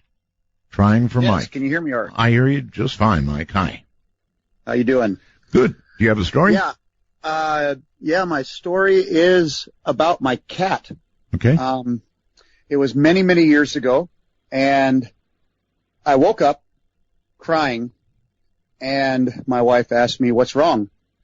And I said, my cat, Kicker, Kicker as in punch and kick, my cat Kicker is dead. Oh. And I had just had a dream, and in my dream, I woke up crying, my wife asking me what's wrong. I said, my cat is dead. I run through the kitchen, the living room, put my knees on the couch, look out the front porch window, and in my dream, he's laying there dead. I wake up, picking up where I left off. She says that. I run through the kitchen, living room. I put my knees on the couch. I look out the window, and he's laying there exactly the way I saw him in the dream, and he's dead. Oh, my God. That really is something. Okay, I'll let the jury go at that. Sharon, sad story. What do you think, true? Well, as a jurist, can I ask a question? Yes, absolutely, sure. Okay, I want to ask him, how old was Kicker? If I remember right, he was middle-aged, probably about 7, 6. Okay. And when you saw him lying there dead, where was he exactly when you saw him as you were looking out the window? Oh, right below the window. Right below the window on the front porch of the house. Just like in the dream. Just like in the dream. Okay, I will give you a true story there, Mike. Okay. Lewis? I'm going to say that it's true just because it's a sad kitty story. Boy, it is. It really is. Diane? I would have to say it's true, too. Oh, you're buying it. Ed? I'll make it unanimous, true. It is unanimous. All right. Now the absolute truth. Or is it trash? Okay. Unfortunately, Art, it is true. This actually happened. It was very sad for me. Oh, that is sad and amazing also. Actually, so, yeah, all right. The most amazing things that ever happened to me. Yeah, amazingly sad, but thank you very much for the attempt. That's really pretty amazing and pretty awful. Pretty awful, I would say. Okay, let's go to Cal, K-A-A-L, is that right? Yes, that's right. Hi, where are you, Cal? South Africa, I'm the second caller. Oh, that's right. Okay, all right. Yes, go ahead if you have the story. All right. This is the history of the moon as I researched the history of the moon. I don't get it. Okay, it starts 500,000 years ago. Okay, we can't take the history of the moon, Cal. Not here. Yes, you have to have a story. Yeah, that's why I asked. I knew you were not going to take it. No. Okay, then can I go to my second story then? If you have an actual story, Cal. Yes, this is an actual one from me. Okay. All right, happened about 15, 20 years ago. I was staying with a friend in another town here. Stayed there for a year. He was nice with me. I managed to get some money. And then eventually I got my money and I said, all right, now I'm going to go to the bar. I'm going to buy a beer. And so I walked because I didn't have a car then. I walked about 15 minutes to get there just before the bar closed. I went in. I asked them for a beer. I was ready to buy. And then the manager turned around to me and said, sorry, we are closed. We just closed. Yes. And then I got so angry, and I turned around to everyone and said, come on, how can it be? I walked 30 minutes to get here. Yes. I've got the bucks. Please give me a beer. Yes. And again, the guy turned around to me, and he smiled a little macho smile at me, and he said, sorry, we are closed. And then I got angry. Then I got out. I walked. Okay, we're short on time now, so we got to get to the end of this. I walked outside of the bar. Yes. I walked to the corner of the streets. I turned around at the bar. and I screamed at the top of my lungs. Yeah. No! And then straight after that, 2 blocks of lights either way from me blinked out, and the whole place was dark. The whole street lights blanked out for 2 blocks from there. That's my story. So you shouted the lights out. It was the emotional anger inside me that blew out the somehow lights. That's triggered. okay. All right. What do you guys think? Truth or trash? I don't like it. I think it's trash. Okay, that's Sharon. Yes. Trash. Okay, Lewis. I think he lives in a sketchy neighborhood, and the bombs probably took out his lights from it. Yeah, okay. Diane. Well, I would say that he was desperately needing a drink, if that really happened. Sounded like it, yeah. Trash, okay. Ed? I'm going to say trash. There's been specials on TV in the past about people that have the ability to do that. I think know. you watch too many. Saw it on TV. All right. Sorry, buddy. They think that's absolute trash, all 4 of them. Are you going to tell me it's true? I'm going to tell you that this is definitely true. There was a power box next to Okay, that's all I need. Thank you. It's definitely true, huh? So the jury got it all wrong. You know what, though? I'm with the jury. This is somebody named NB, I believe. Hello. Is NB correct? Maybe not. Wait a minute. Somebody's on hold here. This Skype is messing with me. NB, hello. Going once. Going twice. Gone. Let's start fresh and try with, my goodness, ANKH, is that right? Yeah, that's good enough, Art. How do I pronounce that? Let's go with Ankh. I've got a story I've been trying to tell you for about 2 or 3 weeks since you started asking about September. Okay. So, first an ALMAO to some of my friends out there, and about March of this year, I was walking outside of where I work, and I just look up in the sky, and it's kind of dark over in the distance. And, I'm out there for a bit waiting for my bus, so I make a couple calls, and I turn back around, and there's this huge beam of light just coming down over this building in the distance. So, it's weird, but I don't think anything of it, because, weather's weird, stuff happens like that. But about every 2 weeks since then, I've been having these visions at night. And it's nothing big and fantastic. It's just like I'm sitting in my room in the vision, watching the TV. And sir, how can a jury judge this? Well, about as well as they can judge a cat falling from a tree, I guess. Well, I don't know. Maybe. I mean, this is like a UFO sighting kind of, right? Well, no, because the beam of light wasn't coming down. It was coming up from this building. Okay. So it's something, originating on the planet. Okay. Like a signal beam. So then, in these visions since then, I've been seeing things, and 2 weeks later, they've been on the TV. I see. So I am predicting the future through my visions of television broadcasts. And they have cut out exactly coinciding with the start of September. All right, well, I'm ruling that one unjudgeable. I mean, you just, see, folks, you can't judge that kind of thing. I appreciate the effort, but there's no way to judge it. Hello, Barbara. Yes, hi. Hi, do you have a good story for us? Yes, I do. Way back when, I used to go to Farmingdale College on Long Island. Okay. And they had a concert for the college, and me and my friend decided to go to it. It was the Kinks. Oh, yes, I remember them. Yeah, and of course, we decided to sneak in. So it was like 3 or 4 in the afternoon when we decided to do this.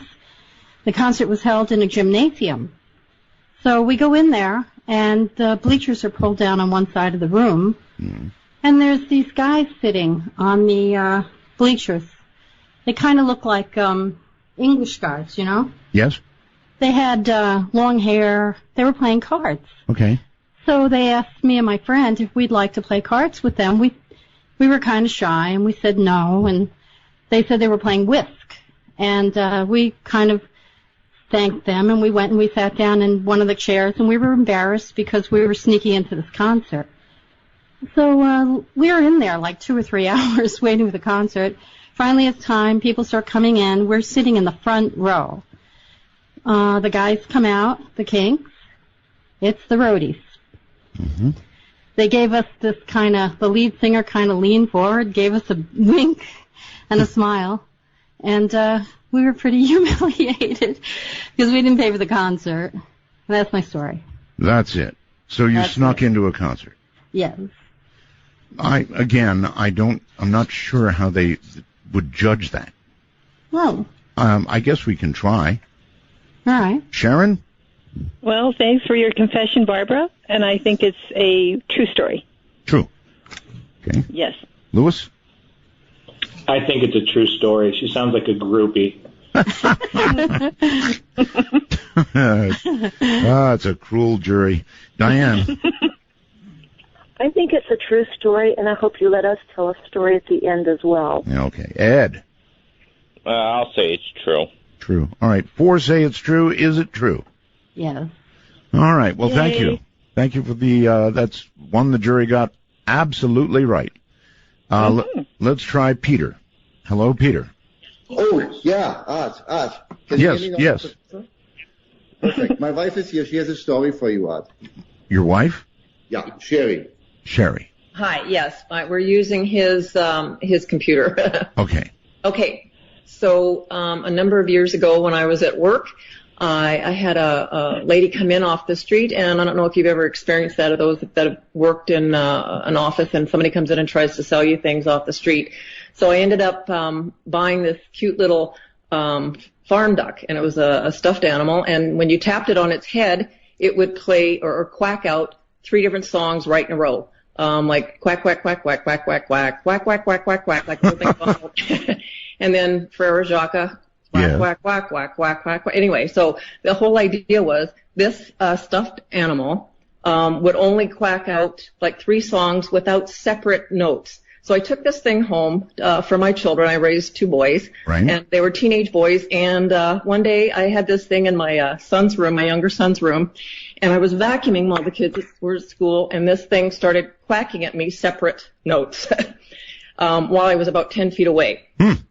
So that kind of freaked me out. I shut the vacuum cleaner off, ran downstairs, and the boys came home, and I was still shaking, and I said, this is what happened. We all went upstairs, and they were, of course, laughing and quite cynical about it, and we started asking it questions, and I said, okay, if this is for real, 1 quack for yes, 2 quacks for no, and the boys, of course, are laughing hysterically, and sure enough, within about 10 seconds of me asking the first question, are you related to one of our family members that has passed? And about 10 seconds later, through their hysteria and laughing, it quacked once for yes. Wow. Yeah, so it was pretty freaky, and this carried on a few more questions, and at the end of the 3rd or 4th question, that was enough for my boys. My younger son literally went over to the little stuffed animal, picked it up and wrenched it across to the other side of the room, and it shattered, and a few little batteries came out. Very smart child. Yeah, so I ended up with a possessed stuffed animal in my home. That's a good story. Hold on. All right, jury, you can ask questions or render a verdict. Sharon? Well, Sherry, I think you're telling a true story, and I'd really like to hear you quack out that song again. Yeah, it was good. Lewis? A Ouija duck? I say yes, true story. True story. Pretty scary. All right, Diane. Mm-hmm. I have to agree with everyone else. I think it's a true story. True story. Guys really buy into this stuff. All right, Ed? I'm going to say it's a true story, but most likely a defective item. Yeah, all right. Well, all right. So is it truth or trash, caller? That's an absolutely true story. A true story. Can you quack it out once more for us? You want all 3 songs? Well, Quack, not quack, all 3. quack, No, quack, I just... Quack, quack, quack, quack, quack, quack, quack, quack, quack, quack, quack, quack. That'll do. Thank you very much. All right. That was in the spirit of exactly what I want. Let's go to Frank. Wherever Frank is, it's your turn. Yes, hello, Art Bell. Hi. I'm calling from Denver. Excellent. Any more room for jury members tonight? A little bit late for that? No, I could form another jury, but I mean, I kind of like this jury. They have a sense of humor. Well, hey, I tell you, I would contribute. I'm pretty fair, and I've heard a lot of paranormal stories. You don't have to sell yourself as a juror. Do you have a story, though? Yes, I actually do. So, when I was about 18, I went to Deadwood out in South Dakota. Oh, yes. Family trip. And when I was out there, my parents decided to stay in this old casino type of hotel. And it was a very old place, and, you know, I grew up watching horror films and whatnot, so naturally I was a bit nervous, as I am right now. You know, once again, I'm a huge fan. I've been listening since I've been 6 years old. Wow. And what, you're 90 now? So, I'm there at the hotel, and I'm underage, so my parents go gambling, and they're like, well, you can go on up to the hotel and wait for us up there. So give me the key. I go up to the hotel, and our room's at the very end of this long hallway. And I'm walking down the hallway, have the key in my hand, and find the door. The key number matches the door, so I start to put the key into the door, turn it. It won't go in. And at the very same time... All right, that's where you've got to stop your story. I've got a break, which I have to do. Midnight in the Desert doesn't screen calls. We trust you. But remember, the NSA, well, you know. To call the show, please dial 1-952-225-5278. That's 1-952-CALL-ART. Well, there you have it. All right, let us bring back our caller. Hi there. You had a key in your hand, I believe, and we're headed for the door. Yes, Art Bell, really quick in case anyone's just now tuning in, very short recap. I was out in Deadwood, stayed in an old hotel. I'm on a family vacation with my parents, so yes, I'm in an old casino hotel. My parents are gambling, they give me the key, and they say, hey, go on up to the room, we'll be up there later. So I find the room number, it's at the very end of a very long hallway.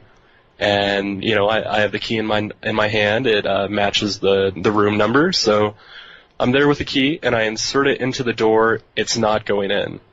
And at the same time, I'm struggling trying to get it in. It's not going in.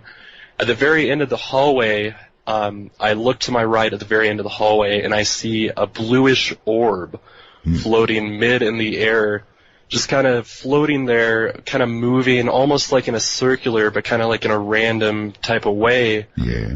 I'm feeling extremely fearful. I start nervously, shaking, sweating, a million thoughts are shooting through my head, and, then it just, in an instant, it just goes away. The second that it goes away, the key goes right into the door, and I get into the room. Okay. And once I got into the room, I was so freaked out, I ran back downstairs and waited for my parents, and then I slept in the car that night. Pretty interesting, but it's very hard for a jury to judge something like that. A blue orb. Sure, yeah. It's maybe one of the jury members had a similar experience, or something like that. I think that's the only thing that's going to help you. All right, let me find out. Let's see who we've got here. We've got most of our jury left. I think we've got a new jury member from Kirkfield, Ontario. Is that correct? That's correct, Art. Okay. All right. So let's do it one at a time. Sharon, Blue Orb story. What do you think? Frank, is it? Well, you're well spoken, well told. I'm going to say it's true. Okay. Lewis. I'm going to say he's telling the truth. It sounds like something that could happen. Okay. Some weird remote time. I think we lost Diane, and so our new juror is? Terry. Terry?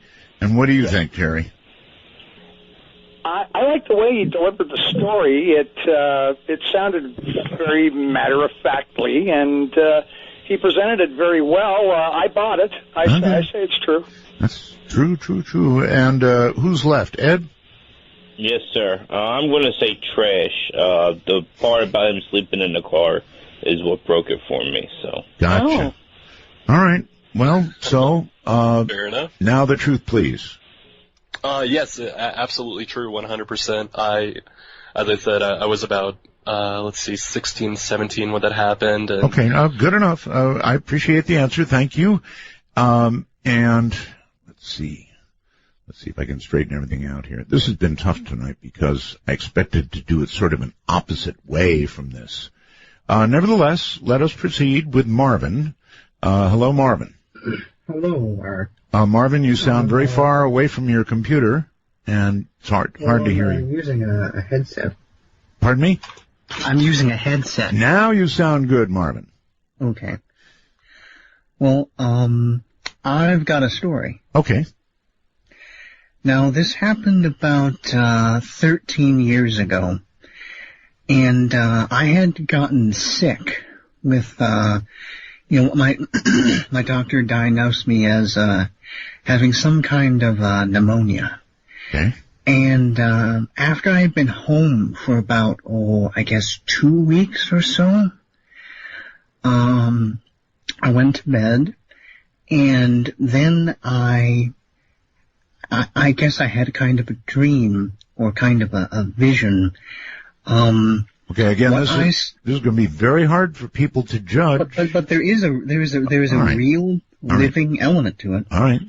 And what happened is I saw strange robed figures, very tall, but they didn't really seem human. And they were playing some kind of game, using stones with symbols carved on them. Yes. And there was a giant octagonal kind of, board on the floor wherever they were at. And they were playing this game, and I was watching them do it, and they were moving these stones. But gradually, the symbols on them turned to characters I could recognize, just plain English text. And it said, "You shall not die here." And I woke up from that dream, and I wasn't really sure what it was about. But the next day, my illness got worse, and my parents actually drove me to the hospital. And it was at Beaumont Hospital. And the lobby in that hospital, when I looked up at the ceiling from the wheelchair they had me in, that ceiling, and I'd never been there before, but that ceiling was, the room was roughly octagonally shaped and had black and white tiles. And looking up at that, I felt a lot better. I felt like I was in the right place. And I was in that hospital for actually a whole month, and actually underwent a lung surgery there, which still frightened me nonetheless, but I felt that I had something going for me, and I actually pulled through. What was wrong with you? Why did you need lung surgery? I had too much fluid in my lungs. That'll they do actually it. put a chest tube in. And so your dream was you'd be okay, and the answer was you were okay. Yes. After a month in the And hospital. I connected what I saw in that dream with what I saw in that lobby on the ceiling. Okay. All right. Jury, any questions?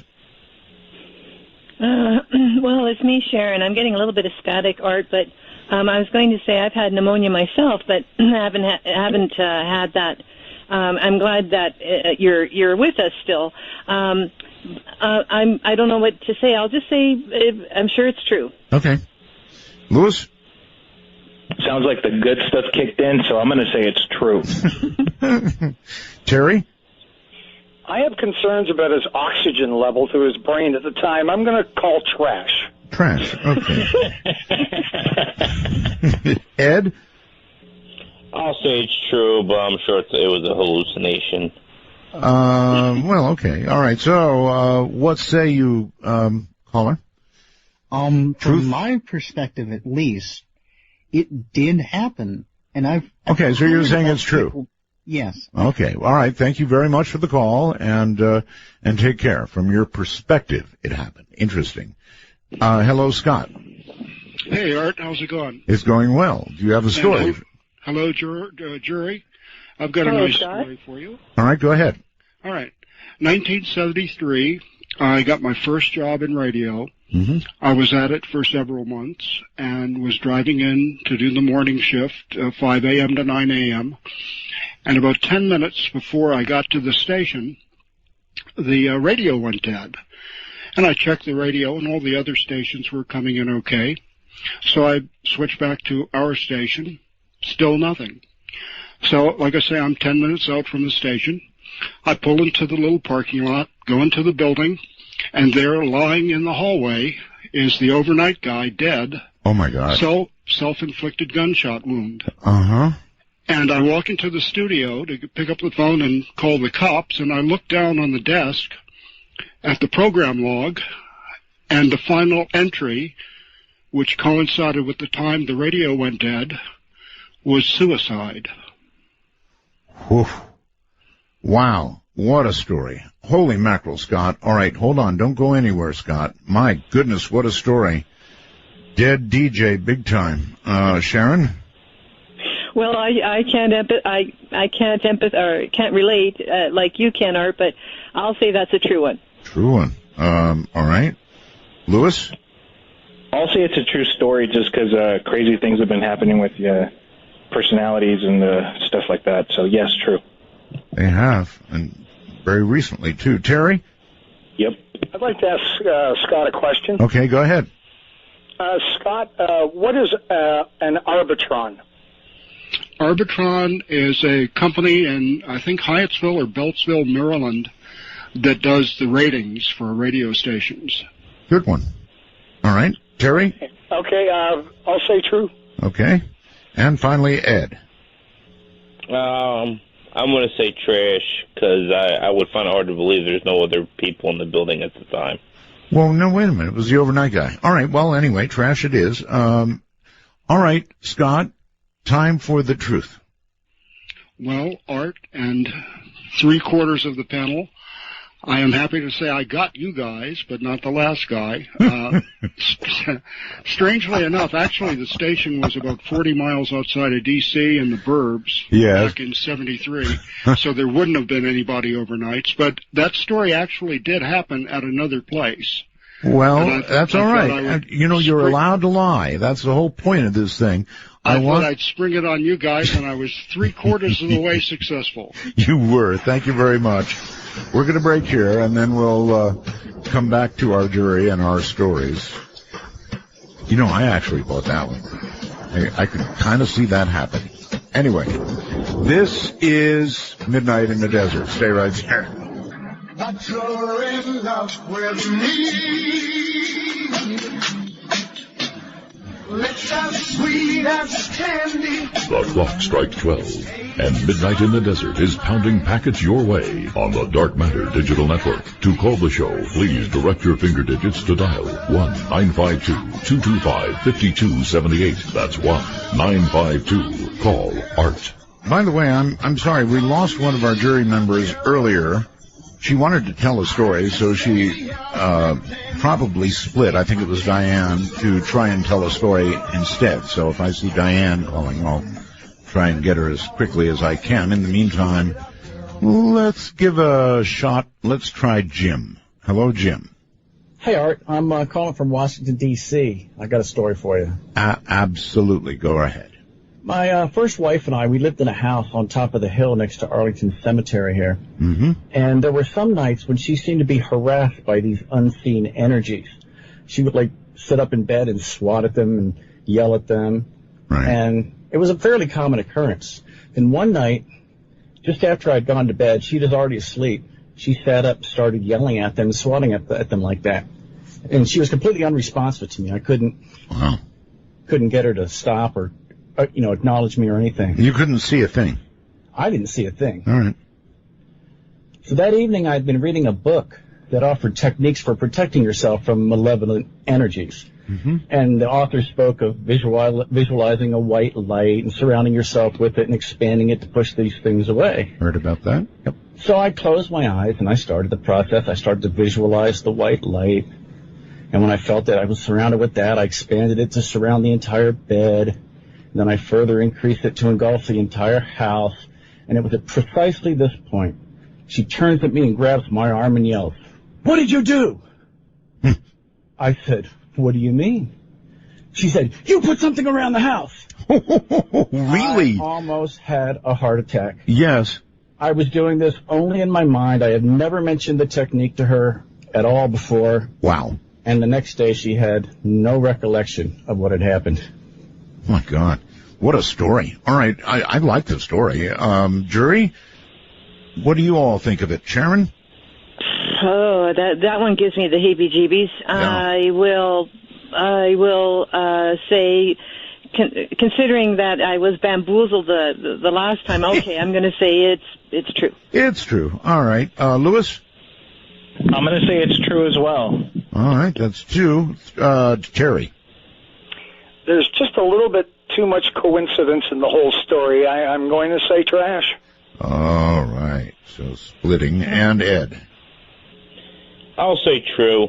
True. Since Arlington was originally owned by Robert E. Lee, it might have been the ghost of dead Confederate soldiers being pissed off or something, I guess. So I'll say true. All right. So there you have it. 1, 2, 3 truths. What's the absolute truth, please? Art, I've been wanting to tell you this story on the air for close to 20 years now. It's absolutely true. Wow. All right. Well, no matter how you look at it, it's a cool story. You were doing that in your mind, and what a story. Excellent. All right. Let's go to, I think it's Jim, if he's there. Are you there, Jim? No, he's not. Let's go to Rob. Hello, Rob. Hi. Hi. I'm calling from the land of the midnight sun in Anchorage, Alaska. Way up north. Yep, and my story is this. So when I was 16 or 17, I lived with my mom and dad along with my my whole family. My older sister used to get really bad nightmares, and she used to sleepwalk very, very bad. Right. She would have dreams that she was at work. She would act out her work. She was even like a pirate queen one time, and she was shouting "burn them all" and laughing maniacally. But one night, she was on our love seat, crouching, because we were trying to get her to, calm down, and she jumped 20 feet from the middle of the room up onto this professional speaker system that we had. 20 feet? Yep. My God. Straight up. So straight up to a speaker system. Yep. Well, it wasn't straight up. It was over and up. Over and up, but a total of 20 feet. The speaker system was about, it was crazy. The speaker system was about 5 feet off the ground. So she was up and over. Good thing you didn't have surround sound. So that's a true story. You're telling me that's a true story, right? How do you think the jury will see that? A 20-foot jump is like superhuman. I would say that story is actually not true. It was only 10 feet. But it was pretty impressive. You shouldn't have told me that. You just spoiled. We didn't even check with the jury yet. Oh. Even a 10-foot jump is pretty outstandingly crazy. What do you guys think? Rob, I have a question for you. All right. Your sister, you said, slept walk a lot. So you said just a moment ago you're trying to get her to calm down. I thought you weren't supposed to disturb someone when they're sleepwalking. Yeah. Well, I know that, but we were really afraid that she was going to hurt herself, because there was a couple times she was like heading to work and she grabbed her keys and was starting to go out the door. So we were mainly just trying to keep her corralled. And she actually jumped 10 feet. It was 10 feet. I will say, Rob, I'm going to say it's trash. Trash. Okay, Sharon, I'm not buying that one. Lewis? I'm going to say trash because, no one can jump 10 feet. No one. That's right. Terry? Gosh, Rob, it sounds like nobody had a measuring tape that night. Can't quite decide. I'm gonna have to say trash. Trash. All right, that's 3 trash. And Ed? Quick question. How many stories was the home you lived in? Just one. It was just a one story. I'm going to say trash as well. All right. Thoroughly, completely trashed. Now, the real truth is or isn't 10 feet. It was 10 feet over. She jumped. It was the weirdest thing that I have ever seen, and she landed right on top of this of the speaker and perched there. It was one of the craziest things I've seen in my life. For real true, huh? For real true. All right, buddy. Thank you very much for the call and the story. I, too, had a sister that sleepwalked, and while you're not supposed to wake them up, indeed, they can do damage. I mean, something bad can happen, so I kind of get it. But 10 feet up onto a speaker, holy moly.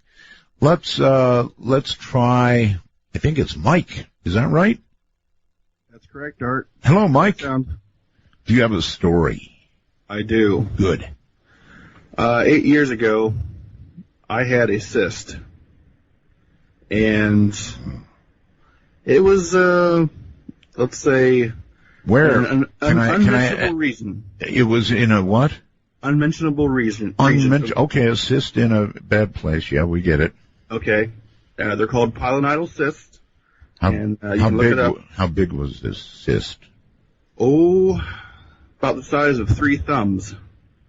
That's a big cyst. I couldn't sit down. I couldn't sleep. And I went and had it removed. Uh-huh. I woke up from anesthesia. Uh-huh. And the doctor came in and said, well, we got some news for you. He said they got it all, and all was good, but they found teeth, hair, God, and a small bit of brain matter. Oh, my God. Yeah. For real, huh? For Okay, real. all right. I'm There's not more. finished yet. Okay, go ahead. We did some DNA testing on it. Yes. And found out it was my twin. Boy, we had one other story like this, sort of. And we actually had it buried in the family plot. Oh, my God. It was horrible. Yeah, right, all right. I don't know what to do with that story. Jury, good luck with this one. Gross. Well, I want to know is how long has this been on you, or were you living with this? How long had it been there? Yes. Yes. Well, it didn't really start bothering me until, it was a couple months where it really got really bad. But, I mean, I'm guessing it had been in there since I was born. Okay. You wouldn't notice it, like prior to it beginning to hurt you, you didn't notice it at all prior to this pain? Honestly, I thought it was just part of my tailbone.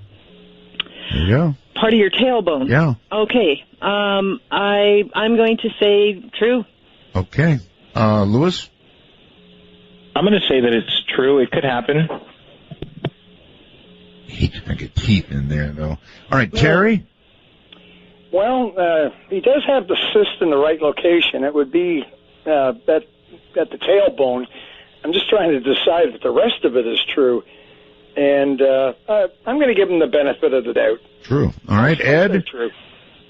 Well, I will say trash because I've also had a pilonidal cyst in that same exact spot, and they are started by ingrown hairs, not twins. So. All right, let's find out what's for real and what's not. Mike, it's time for the truth. Oh, no. It's so much trash. It's trash? It's trash. See, but you know how to lie, buddy. Yeah. You got him. Liar. Good on you, Ed. Good on you. All right, everybody, hold on. We might have time to do, let's go here. Hello there, Ryan, I believe. Hey, Art, how's it going? It's going well, Ryan. Where are you?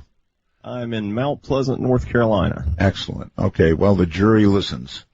Okay, about 20 years ago, I lived in Raleigh, North Carolina, and I'm a musician, but I was working in a sign shop at the time. And this guy walked in one day, and he asked, how big can you make signs? And, I mean, that's a really general question. I'm like, well, I don't know how big you need to make it. Uh-huh. And he was like, well, I've got kind of an odd request. I said, okay, well, what is it? He says, I want to communicate with aliens. And I want to make some symbols that'll go on the side of a mountain. And he had my attention immediately. I'm sure. And I'm like, okay, well, I gave him a couple of suggestions. I was like, look, man, if you're really wanting to do this, we can come up with a way to make it happen. how big do you want to go? And he's like, well, I was thinking 100, 150 feet per character. Right.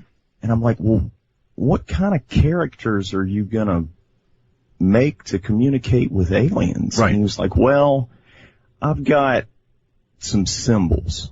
Okay. And I'm like, okay, fair enough. And, I couldn't spend that much time with it. So we talked a little more about how we would actually fabricate these things. He thanked me and went on his way.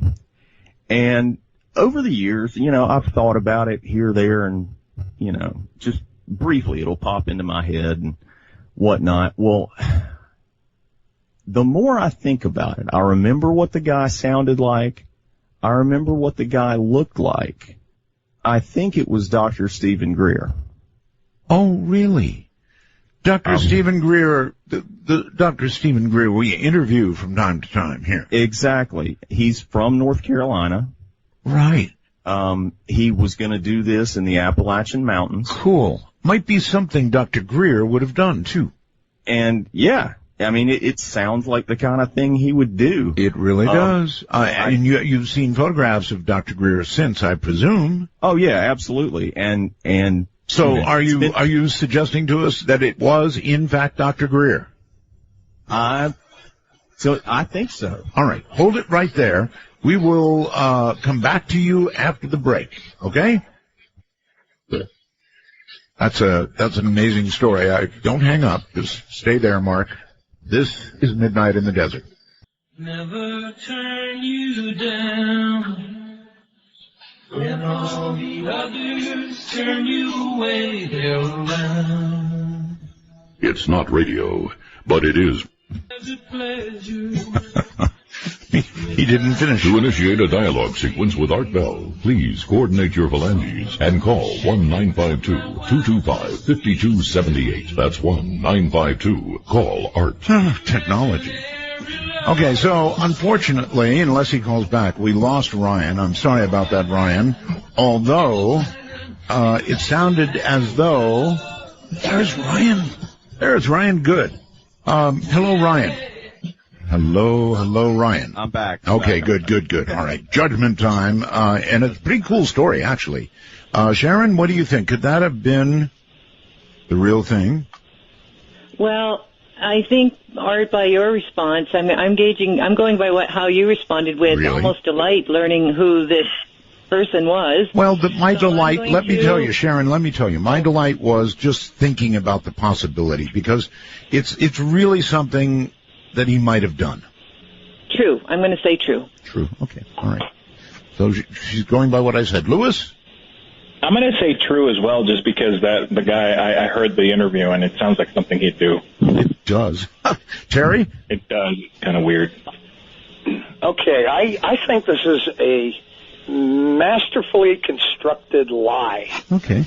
He's crafted it so well, and he's got you to buy in on it, kind of on a personal level. Yeah, you're right. You might know, and everything. I'm going to say trash. Okay, all right, you've said it, Ed. I'm going to say trash as well, because I would have been like, sure, I can build you anything you want. Here's my price. All right. Well, then that splits the jury right down the middle. So Ryan, the truth, please. I swear to God, it happened. It. Okay. Oh, with a caveat. Yes. It was 20 years ago. Uh-huh. And I've seen his movie. I've seen some clips of him on YouTube. Yes. It could be my brain. All right. Well, look, I'll settle this once and for all, because I'm going to have him on the show, and I will ask him, okay? Please do. All right. That'd be great. All right. Jury, thank you. Hold on, jury. And we will get back to you. In the meantime, I think we will go to Amy. Are you there? Hi, Art. It's Amy. It's the Haunted Skeptic. How are you? I'm fine, Amy. Do you have a story for us?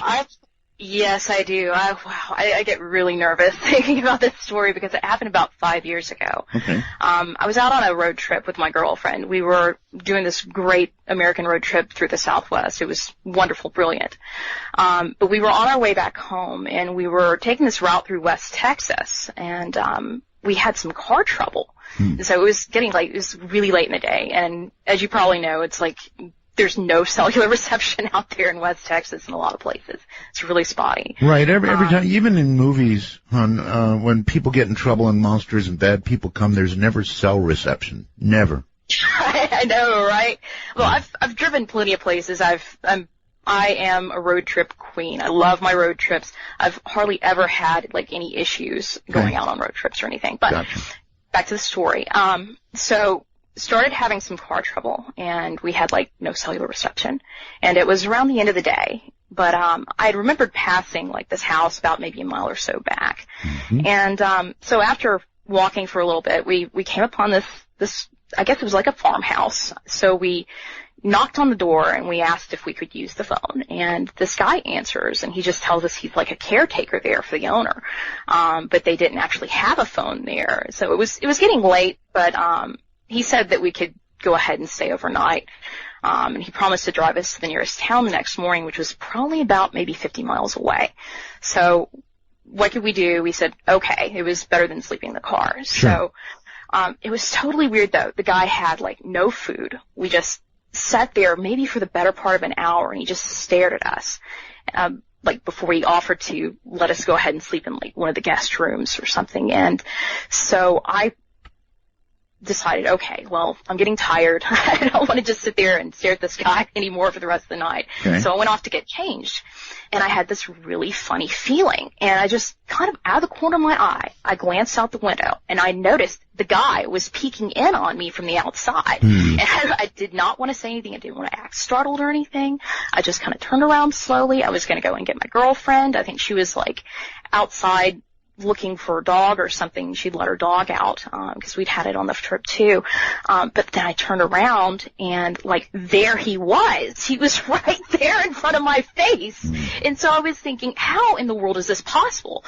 And then he started he started talking like really nice to me, and so I just kind of pushed past him, and I decided, oh, okay, well, I'm going to go and find my girlfriend. And so she's probably outside with her dog, and so what was he saying? Like, I really like you. You're really nice girl.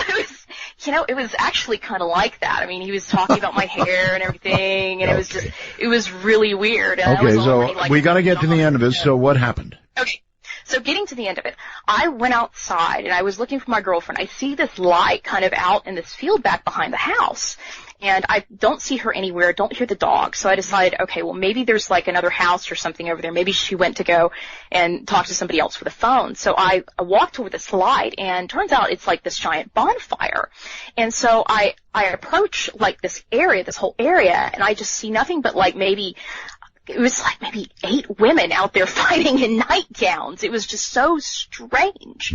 It was the strangest thing. It was like they were in some sort of makeshift temple or something. Got it. And then I heard this really loud growl. It's like nothing I have ever heard in my life. Yes. And then I turned around again, and I saw this guy. He was this really dark figure. He was really tall, dark figure. He was dressed in these robes, these black robes. And I was just really freaked out about that. And so I ran straight back to the house. I found my girlfriend. She was there. She had not found her dog yet. But she told me, that she had met the women out there, and they said that they were like the wives of like the sky. And I was like, wives? So this is like some strange like polygamous cult thing going on. I don't know. I have no idea. We decided that we were just going to get out of there. And we thought we'd heard her dog like a little bit further down the road. Okay, we're about out of time here, so real quick. Okay, but real quick, we walked down the road. Eventually, a cop car drove past. He picked us up, and we told him everything that had happened. And he basically said that nobody had lived there for the better part of a decade after like these 2 vacationers were found dead there. And we never found my girlfriend's dog. It just went completely missing. That's a hell of a story. All right, let's go to the jury. Sharon? I don't know what. Amy, you spin quite the yarn. I'm going to say it's trash. Trash. All right, that's one. Lewis? I've unfortunately lived in Texas and driven through West Texas, and there are some weird things like that out there and weird people. So I'm going to say it's absolutely true because that's something that would happen in Texas. Oh, my God. Yeah, rap on Texas. Terry? Well, I think this is straight out of Rod Serling and Night Gallery, so I'm going to say trash. Trash, okay. And Ed? I'm going to say trash as well because I'd rather sleep in my car and than a strange home with no phone. So. All right, that's 3 trashes and a true. Give us a straight scoop, Amy. Okay, so the straight scoop that's just a variation on a really old B movie called Manos, the Hands of Fate. B movie is right. Whatever. I knew it. One of the worst movies of all time. I told the man when there was no cell service, I knew it. All right. Thank you, Amy. And this is one where you can make up what you want to make up. It's just fine. Let's go to Mark. Hello, Mark. Hello, Mark. Going once, Mark. Going twice. Gone. Looks like it's going to be Richard. Hello, Richard. Hey, Art. Hi. How you doing? Fine. Do you have a story, Richard? Oh, I do, Art. All right. Turn your radio device, whatever, down, off. I'm going to turn the amp off, Art. Yes, the do that. amp's off. Yes, okay, good. Got a story? Yes, I do, Art. Go ahead. First of all, can I just say, before I start my story, to my stepkids and to my grandchildren in Texas, I love you. And can I also say to everyone at Belgab, I love you too. Okay. And everyone who where are is not you, a by the time way? traveller, please sign up. It will cost you £3.50 sterling, €4.40 euro. You will get the best entertainment you have ever got. Please, please, please stand up and keep this man on the radio. All right, thank you. That's very kind, Richard. Now, your story. Well, Art, here's the story. Until I was 14, I did not realize that my parents weren't my parents. Wow. They were my grandparents. So, a lot of your people won't know who this person even is. But back in the day, I was terrified by a guy called Frankenstein in the old black and white movies. A guy called Boris Karloff. Mm-hmm. So I used to go to England from Northern Ireland, and I used to go to England and I used to see a man who I thought was my brother, but he wasn't my brother, he was actually my father. I didn't realize this, but my father had been a stage hypnotist. And one day he said to me, let's go, we're going to go and have lunch with a man, and his name is Bill Pratt, and we're going to go and have lunch with him. Mm-hmm. And we went out, and we had lunch, and I'll never forget the woman that served me the what he called. She was the most beautiful of women, not in a playboy sense, but her skin was perfection, or never forget it. I never forget the smell. She served us a little trays of fish pie. Okay, and the story is? Well, I was terrified by this guy called Frankenstein. Mm-hmm. And he says to me, Richard, this is Bill. This is Bill. And I says, hello, Bill. And I shook his hand, I never forget it. And he took me out into his room. He says, come on, he says, Bill's going to show you who he is. Bill Pratt was Boris Karloff. Boris Karloff. It was a real Boris Karloff? It was Boris Karloff. It was Frankenstein. And I never forgot that day.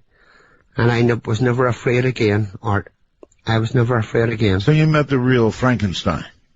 I met Bill Pratt, and I was never terrified after that. Every time I seen Frankenstein after that, I looked at the black and white movies. Got it. And I thought, that's fantastic. All right, true story, jury? What do you think? You softened my heart. I think it's that Irish accent. Yes. And I could just sit and listen to you all night, but I'm going to say it's not true. Okay, trash. And Steve? Trash. Lewis, I'm sorry. Trash, okay. Sorry, trash. 2 trash, all right. Terry? It's a little too convoluted. I'm going to say trash. Trash, all right. Ed? Quick question for Richard. What year around did this happen? This happened in 1974. Okay, well, Boris Karloff died in 1969, so it's trash. Okay. There you go. Okay, well, I'm afraid you lost that one, buddy. But we appreciate your attempt anyway. It was good. And that was a good catch there. Very good catch, jury. All right. Do we have time for more? I think we do. Let's try Andy. Hello there, Andy, from somewhere. No. Hey, how's it going, Art? Okay, I can sort of just barely hear you, Andy. Not a good connection. I've got my mic right up my mouth here. Still can't hear me? No, not a good connection. I can hear you, but it's not a good connection for a story. So you might want to repair that and get back to us. Jacob, we're going to give you a try. Hello, Jacob. Hello. Hello. And good evening to the jury as well. I was calling because I wanted to tell a story about All right, you're going to have to get good and close to your mic there. Oh, sorry. Is that better?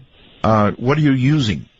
It's on my webcam, but it's... Okay, here's what you do. Here's what you do, and everybody hear this.